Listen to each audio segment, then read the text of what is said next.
അയോധ്യയിൽ ബാബറി മസ്ജിദ് തകർത്ത ഭൂമിയിൽ പണിത രാമക്ഷേത്രത്തിൽ BJP RSS നേതാക്കൾ പ്രാണപ്രതിഷ്ഠ നടത്തി. പ്രാണപ്രതിഷ്ഠയുടെ മുഖ്യ യജമാനൻ നരേന്ദ്രമോദിയായിരുന്നു. RSS സർസംഘചാലക് മോഹൻ ഭാഗവത്, യോഗി ആദിത്യനാഥ്, ആനന്ദിബെൻ പട്ടേൽ എന്നിവരും മോദിക്കൊപ്പമുണ്ടായിരുന്നു. ക്ഷേത്ര നിർമ്മാണത്തിന്റെ ഒന്നാം ഘട്ടം മാത്രം പൂർത്തിയായപ്പോഴാണ് പ്രതിഷ്ഠ നടത്തിയത്. ലോക്സഭാ തെരഞ്ഞെടുപ്പ് പ്രഖ്യാപനത്തിന് ആഴ്ചകൾ മാത്രം ബാക്കി നിൽക്കെയാണ് നാടിനെ ഉന്മാദത്തിലാക്കിക്കൊണ്ട് ചടങ്ങ് പൂർത്തിയായത്. മതപരമായ ചടങ്ങിൽ മോദിക്ക് ലഭിച്ച കേന്ദ്രസ്ഥാനം രാഷ്ട്രവും മതവും തമ്മിലുള്ള ധാർമ്മിക അകലം ഇല്ലാതാക്കിയിരിക്കുന്നു. മോദി ഛത്രപതി ശിവജിയെ ഓർമ്മിപ്പിക്കുന്നുവെന്ന് രാമജന്മഭൂമി തീർത്ഥക്ഷേത്ര ട്രസ്റ്റ് ട്രഷറർ ഗോവിന്ദ് ദേവ് ഗിരി മഹാരാജ് അഭിപ്രായപ്പെട്ടു. മന്ദിർ വഹീം ബനായെങ്കെ എന്ന BJPയുടെ ആഹ്വാനം സഫലീകരിക്കപ്പെട്ടിരിക്കുന്നു. ഇനി അറിയാനുള്ളത് പ്രതിഷ്ഠ ഹിന്ദു രാഷ്ട്രത്തിനോ എന്നാണ്.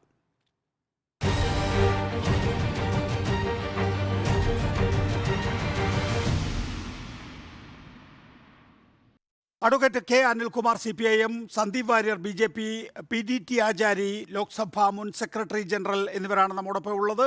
ആദ്യം ശ്രീ സന്ദീപ് വാര്യർ, ഇത് ഹിന്ദുത്വ രാഷ്ട്രത്തിലേക്കുള്ള ചുവടുവയ്പ്, ആദ്യത്തെ ചുവടുവയ്പ് എന്ന് പറയാനായില്ല, ചുവടുവയ്പ് എന്ന നിലയിലുള്ള നിരീക്ഷണത്തെ താങ്കൾ ഖണ്ഡിക്കുന്നുണ്ടോ?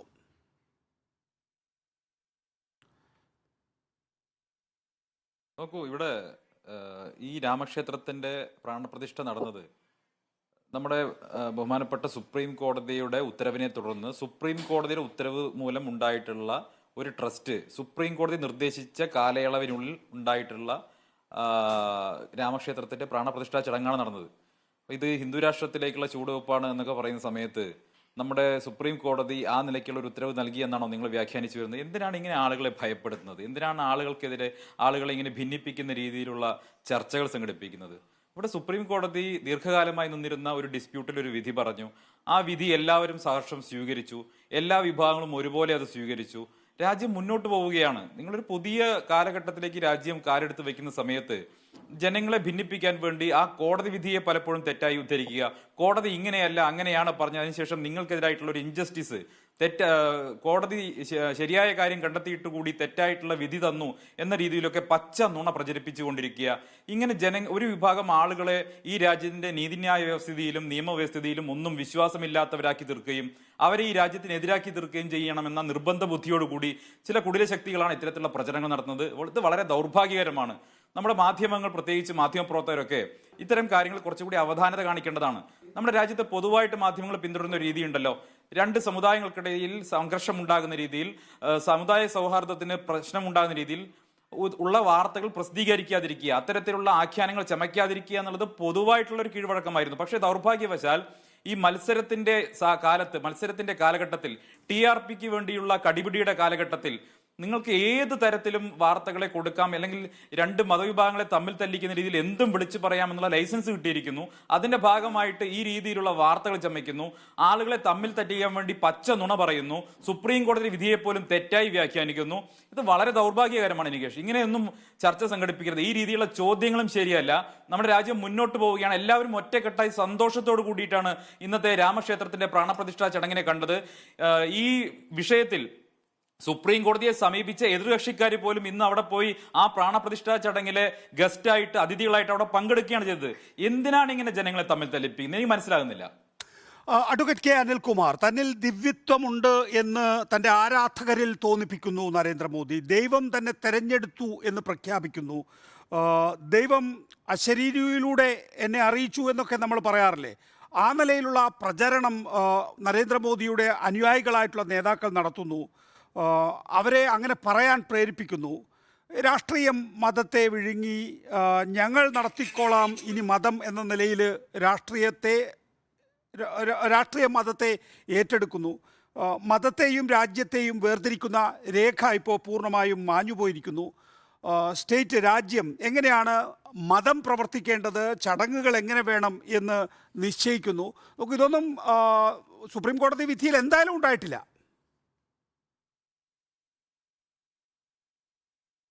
ഒന്ന്, ശ്രീരാമൻ്റെ ഓർമ്മകൾ ഇന്ത്യ രാജ്യത്തെ ജനങ്ങളിൽ അവശേഷിപ്പിച്ചതിൽ BJPക്ക് RSSന് യാതൊരു പങ്കുമില്ല. RSS ഉണ്ടായത് 1925 100 കൊല്ലമായിട്ടില്ല. സഹസ്രാബ്ദങ്ങൾ പഴക്കമുള്ള രാമായണ പാഠങ്ങൾ ഏതെങ്കിലും ഇവിടെ അവശേഷിക്കാനിടയായത് ബ്രിട്ടീഷുകാർ ഇവിടെ വന്നതിന് ശേഷവും അതുപോലെ തന്നെ മുഗളന്മാരും മറ്റ് രാജാക്കന്മാരും ഒക്കെ ഇന്ത്യ രാജ്യത്ത് കടന്നു വന്ന ശേഷവും ഇത് നിലനിൽക്കാൻ കാരണം ഞങ്ങൾ RSS ഉണ്ടാക്കിയത് കൊണ്ടാണോ, BJP ഉണ്ടാക്കിയത് കൊണ്ടാണോ? ഈ നാട്ടിൽ രാമൻ്റെ അമ്പലങ്ങൾ എത്രയോ ഉണ്ട്. ഇപ്പോൾ കേരളത്തിൽ തന്നെ ഇല്ലേ, തൃപ്പയാറ്, രാമപുരം, എവിടെയൊക്കെ ഉണ്ട്. ഇവയെല്ലാം RSS ഉണ്ടാക്കിയതാണോ? അപ്പോൾ എന്താണ് പ്രത്യേകിച്ച് ഇവിടെ സംഭവിക്കുന്നത്? ഞങ്ങളാണ് ശ്രീരാമഭക്തിയുടെ ഇവിടുത്തെ അടിസ്ഥാനം എന്ന വാദം ഉന്നയിക്കുന്നതിന് പങ്കുപറ്റാൻ RSS ശ്രമിക്കുകയാണ്, സംഘപരിവാരം ശ്രമിക്കുകയാണ്. അവിടെയാണ് ഞങ്ങൾ ഒന്നാമതായി പറയുന്നത്, RSSO BJPയുടെയോ സഹായമില്ലാതെ ലോകത്തെ മനുഷ്യർക്കിടയിലേക്ക് വ്യാപിച്ച രാമായണ പാഠങ്ങൾ നമുക്കറിയാം. 300ഓളം രാമായണങ്ങളുണ്ട്, എത്രയോ രാമായണ പാഠങ്ങൾ, വ്യത്യസ്ത പാഠങ്ങളുണ്ട്. അതെല്ലാം പകർന്ന് പങ്കിട്ടതാണ് രാമായണം. അതിൽ രാമൻ ഏകരാമനല്ല, ബഹുരാമനാണ്, പല രാമനാണ്. ആ രാമൻ്റെ ബഹുത്വത്തെ എല്ലാം ഇല്ലായ്മ ചെയ്യുകയാണ്. നിങ്ങൾ രാമനെ തന്നെ ഇല്ലായ്മ ചെയ്യുകയാണ്. രാമൻ്റെ ബഹുത്വം എന്ന് പറയുന്നത് വ്യത്യസ്ത രാമായണ പാഠങ്ങളുടെ രാമനാണ്. ഒരു ബൗദ്ധ മതക്കാരന് രാമനുണ്ട്, ജൈന മതക്കാരന് രാമനുണ്ട്, ജാവ രാമായണമുണ്ട്, മാപ്പിള രാമായണമുണ്ട്, ആദിവാസി രാമായണമുണ്ട്. ഇവിടൊക്കെ വ്യത്യസ്ത രാമന്മാരാണ്. അതെല്ലാം മാറ്റിയിട്ട് ഇന്ത്യക്ക് ഒരു രാമൻ മതി, അത് ഞങ്ങൾ പറയുന്ന രാമൻ, അമ്പ ചെയ്യുന്ന രാമൻ. ആ അമ്പ ആർക്കെതിരെ ചെയ്യണം എന്നുള്ള കാര്യത്തിലാണ് തർക്കം. അമ്പ ആർക്കെതിരെ ചെയ്യണം എന്നുള്ളതിനെക്കുറിച്ച് ഇവിടെ ഇപ്പോൾ ബഹുമാനപ്പെട്ട സന്ദീപ് വാര്യർ ഒരു ന്യായസ്ഥനായിട്ട് പറഞ്ഞു, നിങ്ങൾ മുസ്ലിമിനെതിരെ അല്ലെ മറ്റൊരു മതക്കാരനെതിരെ മറ്റാളുകൾ പ്രചരണം നടത്തുന്നു. 1925-23 ഹിന്ദുത്വ എന്ന പുസ്തകം നിരോധിക്കുമോ നിങ്ങൾ? വേണ്ട. 6 glorious epochs of Indian history, India ചരിത്രത്തിലെ 6 സുവർണാധ്യായങ്ങൾ എന്നുള്ള സവർക്കറുടെ പുസ്തകം നിരോധിക്കുമോ? നിങ്ങൾ പറയൂ. ഇവിടെ നിങ്ങൾ പറഞ്ഞല്ലോ ഇനി വിഭജനമൊന്നും വേണ്ട, ഇത് ഏക ആയിക്കഴിഞ്ഞു, സംഭവിച്ചു. അപ്പം നിങ്ങൾ ഈ പുസ്തകം നിരോധിക്കുമോ? ഈ മോഹൻ ഭഗവത് 3 മാസം എന്ന് പറഞ്ഞൊരു വാചകം ഞാൻ പറയാം. 1000 കൊല്ലമായി ഇവിടെ ഹിന്ദുക്കളും മുസ്ലിങ്ങളും തമ്മിൽ യുദ്ധത്തിലാണ്.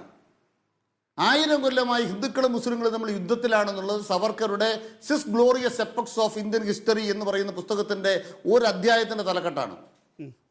ഞാൻ ചോദിക്കുന്നത്, ആ ഭഗവതിനെ നടുക്കിരുത്തിയിട്ടാണ് മുഹമ്മദിന് എന്താ കാര്യം ഇവിടെ? ഇന്നത്തെ ഈ ചർച്ചയിൽ ഞാൻ കൃത്യമായിട്ട് ചോദിക്കുന്നു, RSSന്റെ മോഹൻ ഭഗവതിന് എന്താണ് അവിടെ കാര്യം? ഇവിടെ കോടതി പറഞ്ഞിട്ടാണ് നിങ്ങൾ അമ്പലം പണിയുന്നത്. ശരി, കോടതി പറഞ്ഞിട്ടാണ് മോഹൻ ഭഗവതിനെ ഇരുത്തി അമ്പലം പണിയാൻ പറഞ്ഞോ? മോഹൻ ഭഗവതിനെ ഇരുത്തിയിട്ട് ഇത് നടത്താൻ പറഞ്ഞോ? പ്രശ്നം എന്താണ്? ഇതുപോലൊരു ക്ഷേത്രം ഉണ്ടായതിന് നരേന്ദ്രമോദിയുടെ കഴിവല്ല, BJPയുടെ കഴിവല്ല, RSSന്റെ കഴിവല്ല. ഇന്ത്യൻ ഭരണഘടനയിൽ 142 എന്നൊരു വകുപ്പുണ്ട്, അതുകൊണ്ടാണ് ഈ അമ്പലം ഉണ്ടായത്.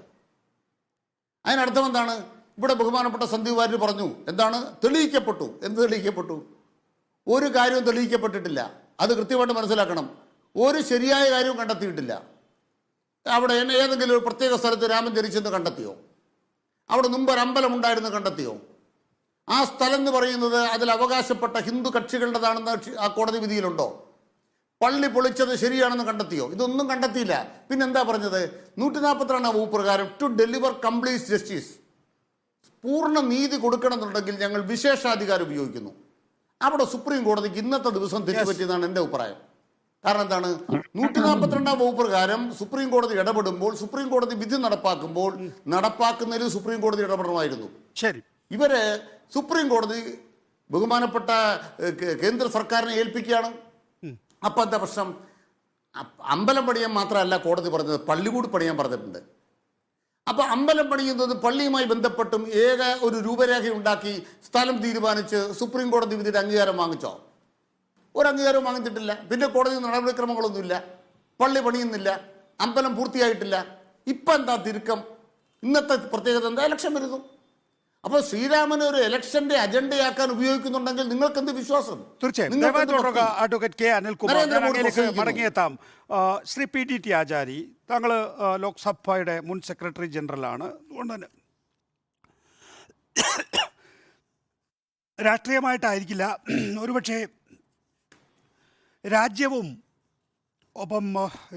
മതവും തമ്മിലുള്ള ഒരു ബന്ധമുണ്ടല്ലോ. ആ ബന്ധത്തിൽ എങ്ങനെയാണ് ഇപ്പോൾ അതിൻ്റെ ഒരു അതിർവരമ്പുകൾ മാഞ്ഞു പോയിരിക്കുന്നത് എന്നത് വിശകലനം ചെയ്യാനാണ് ഒരുപക്ഷെ താങ്കൾക്ക് കൂടുതലായി സാധിക്കുക. ഇന്ന് ദൂരദർശൻ്റെ 40 4K ക്യാമറകളാണ് ഈ രാമക്ഷേത്ര ഉദ്ഘാടനത്തിന് വേണ്ടി അണിനിരന്നത്.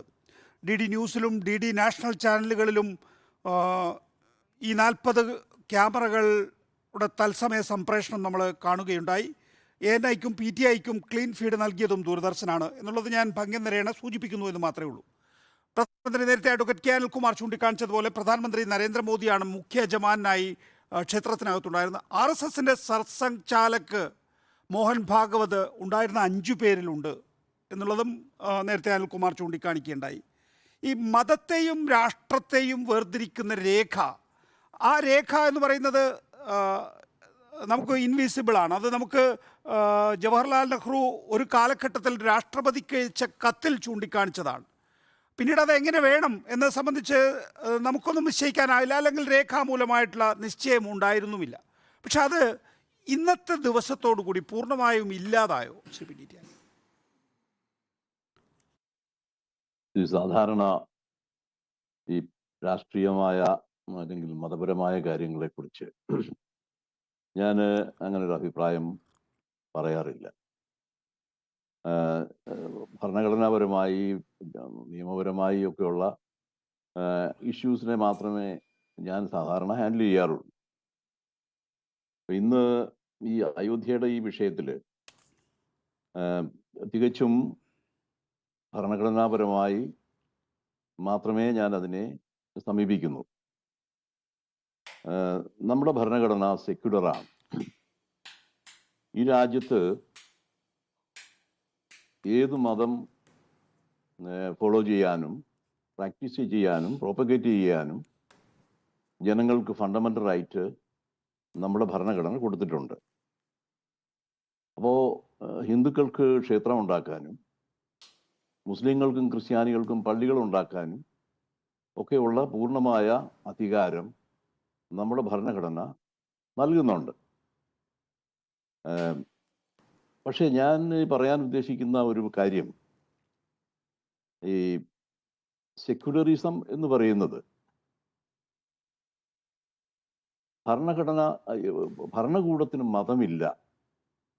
ഭരണകൂടം ഒരു മതത്തിനെയും പരിപോഷിപ്പിക്കുന്നില്ല, പ്രൊമോട്ട് ചെയ്യുന്നില്ല, ചെയ്യാൻ പാടില്ല. അതാണ് ഈ സെക്യുലറിസം എന്ന് പറയുന്നതിൻ്റെ അടിസ്ഥാനം. അതിൻ്റെ ഒരു എസൻസ് എന്ന് പറയുന്നത് അതാണ്. സർവധർമ്മ സമഭാവം എന്ന് മറ്റൊരു ആംഗിളിൽ അതിനെക്കുറിച്ച് പറയാറുണ്ട്. പക്ഷേ ഈ നെഹ്റൂവിയൻ സെക്യുലറിസം എന്ന് പറയുന്നത് ഭരണകൂടത്തിന് മതമില്ലെന്നും ഭരണകൂടം മതത്തിൽ നിന്ന് മാറി നിൽക്കണമെന്നും ഒരു പ്രത്യേകമായ മതത്തിൻ്റെ പരിപാടികളിലോ അതിനെ പ്രൊമോട്ട് ചെയ്യുന്ന ആക്ടിവിറ്റീസോ ഒന്നും നടത്താൻ പാടില്ല എന്നൊക്കെ ഉള്ളതാണ്. പണ്ട് സോമനാഥ ക്ഷേത്രത്തിൻ്റെ പുനരുദ്ധാരണത്തിന് ശേഷം Indian president doctor Rajendra Prasad അവിടെ പോകണമെന്ന് പറഞ്ഞപ്പോൾ അത് പോകുന്നത് ശരിയല്ല എന്ന് നെഹ്റു പറഞ്ഞത് ഒരു ഹിന്ദു വിരോധമോ അമ്പലത്തിന് എതിരായിട്ടുള്ളൊരു അതിൻ്റെ ഒരു വിരോധം കൊണ്ടൊന്നുമല്ല. ജവഹർലാൽ നെഹ്റുവിൻ്റെ ഡിസ്കവറി ഓഫ് ഇന്ത്യ വായിച്ചു നോക്കിയാൽ അതിൽ കുറിച്ചും സനാതന ധർമ്മത്തിനെ കുറിച്ചും ശങ്കരാചാര്യരെ കുറിച്ചും അദ്വൈതത്തിനെ കുറിച്ചും ഒക്കെ വളരെ വാചാലമായിട്ട് നെഹ്റു എഴുതിയിട്ടുണ്ട്. അപ്പൊ അദ്ദേഹം എന്തായിരുന്നാലും ഒരു ഹിന്ദു വിരോധിയാണെന്ന് ആർക്കും പറയാൻ പറ്റില്ല. എന്നിരുന്നാലും അദ്ദേഹം പറഞ്ഞത് ഈ പ്രസിഡന്റ് പ്രധാനമന്ത്രി എന്നൊക്കെ പറയുന്ന ഗവൺമെന്റിന്റെ ഭരണകൂടത്തിന്റെ അതൊക്കെയാണ്. പക്ഷേ ശ്രീ പി ടി ആചാര്യ ഒന്ന് ഇടപെടുകയാണ്. നോക്കൂ, ജവഹർലാൽ നെഹ്റു ഒരു മതേതരവാദിയായിരുന്നു. ആ നിലയിലുള്ള ഒരു മതേതരവാദികളല്ല ഇന്ന് രാജ്യം ഭരിക്കുന്നത്.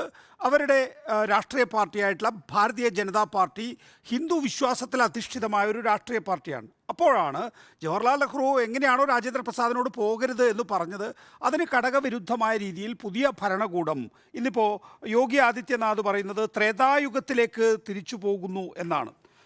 പുതിയ കാലചക്രം, അതായത് അടിമത്തത്തിൻ്റെ മനോഭാവം തകർന്നു, പുതിയ ചരിത്രം ഇനി കുറിക്കുന്നു എന്നാണ്. മുഗൾ ഭരണകാലം അടിമത്തത്തിൻ്റെതായിരുന്നു, അതിൽ നിന്ന് നമ്മളൊരു പുതിയ കാലഘട്ടം കുറിക്കുന്നു എന്നാണ്. അപ്പോൾ അതിൽ നിന്ന് നേരെ വ്യത്യസ്തമാണ്. അത് നമ്മൾ വിശകലനം ചെയ്യേണ്ട കാര്യമൊന്നുമില്ല. പക്ഷെ അത് എങ്ങനെയാണ് ഒരു മതരാഷ്ട്രത്തിലേക്ക് എത്തുന്നത്, അതിലേക്ക് എത്തുന്നുണ്ടോ ഈ പറയുന്ന ഈ അതിർവരമ്പുകൾ ലഘൂകരിക്കപ്പെട്ടതോടുകൂടി അല്ലെങ്കിൽ ഇല്ലാതായതോടുകൂടി? ഞാൻ പറയാമെന്നൊന്ന് കംപ്ലീറ്റ് ചെയ്യട്ടെ. അതായത് നമ്മുടെ ഈ രാജ്യത്ത് നമ്മുടെ പൊളിറ്റിക്കൽ സിസ്റ്റം അനുസരിച്ച് ഏത് പാർട്ടിക്കും ഭൂരിപക്ഷം കിട്ടുകയാണെങ്കിൽ ഭരിക്കാം. ആ ഭരിക്കുന്ന പാർട്ടി അവരുടെ പോളിസി അനുസരിച്ച് കാര്യങ്ങൾ നടത്തും. പക്ഷേ ഏത് ഗവൺമെൻറ്റും ഭരണഘടനയാൽ ബന്ധിതമാണ്. ഭരണഘടനയിൽ അനുശാസിക്കുന്ന സെക്യുലറിസം മുതലായ പ്രിൻസിപ്പിൾസ് അനുസരിച്ച് അത് ഫോളോ ചെയ്ത് ഗവൺമെൻറ് നടത്താൻ ബാധ്യസ്ഥരാണ് എല്ലാവരും. അപ്പോൾ ഞാൻ പറയാൻ വന്ന പോയിന്റ് ഇതേ ഉള്ളൂ. അങ്ങനെയുള്ള ഒരു ഭരണഘടന നിലനിൽക്കുന്ന ഒരു രാജ്യത്ത്, ഒരു ഭരണ സംവിധാനം നിലനിൽക്കുന്ന ഒരു രാജ്യത്ത് ഒരു ഭരണകൂടം പൂർണ്ണമായി ഇൻവോൾവ് ചെയ്യപ്പെടുന്ന ഒരു റിലീജിയസ് ഫംഗ്ഷൻ എന്ന് പറയുന്നത് എൻ്റെ അഭിപ്രായത്തിൽ ആ ഭരണഘടനയ്ക്ക് യോജിക്കുന്ന രീതിയിലുള്ളതല്ല എന്നുള്ളതാണ് ഞാൻ ഈ പറയാൻ വന്നത്. അപ്പൊ അത് ഇതില് പ്രധാനമന്ത്രി അതിൽ മുഖ്യ യജമാനനായി മാറുക എന്ന് പറയുമ്പോൾ നമ്മുടെ ഭരണകൂടം ആ ഒരു റിലീജിയസ് പരിപാടിയിൽ, മതപരമായ ചടങ്ങുകളിലും അനുഷ്ഠാനങ്ങളിലും പൂർണ്ണമായി പങ്കെടുക്കുന്നു, പൂർണ്ണമായി ഇൻവോൾവ് ചെയ്യപ്പെടുന്നു എന്നുള്ളതാണ്. അപ്പം അത് നമ്മൾ ഈ ഭരണഘടന അനുശാസിക്കുന്ന സെക്യുലറിസത്തിന് ആയിട്ട് നിരക്കുന്നതല്ല എന്നുള്ളതാണ് എനിക്ക് അതിനെക്കുറിച്ച് പറയാനുള്ളത്. ദയവായി തുടരുക. ശ്രീ സന്ദീപ് വാര്യർ, ഒന്ന്, നരേന്ദ്രമോദി അതിൻ്റെ മുഖ്യ യജമാനൻ. ആദ്യഘട്ടത്തിൽ അങ്ങനെ വാർത്ത വന്നു, പിന്നീട് അതല്ല എന്നുള്ള തിരുത്തലുണ്ടായി. ആ ഘട്ടത്തിൽ BJP-യുടെ വക്താക്കൾ ചർച്ചയിൽ വന്നപ്പോൾ നിങ്ങൾക്ക് എവിടെ നിന്നാണ് ഈ വാർത്തകൾ കിട്ടുന്നത്, അങ്ങനെയല്ലല്ലോ എന്നുള്ള തിരുത്ത് ഈ പറയുന്ന ചർച്ചകളിലെ പാനലിസ്റ്റുകൾ തന്നെ നടത്തി. പിന്നീട് നരേന്ദ്രമോദി തന്നെ മുഖ്യ യജമാനാകുന്നു.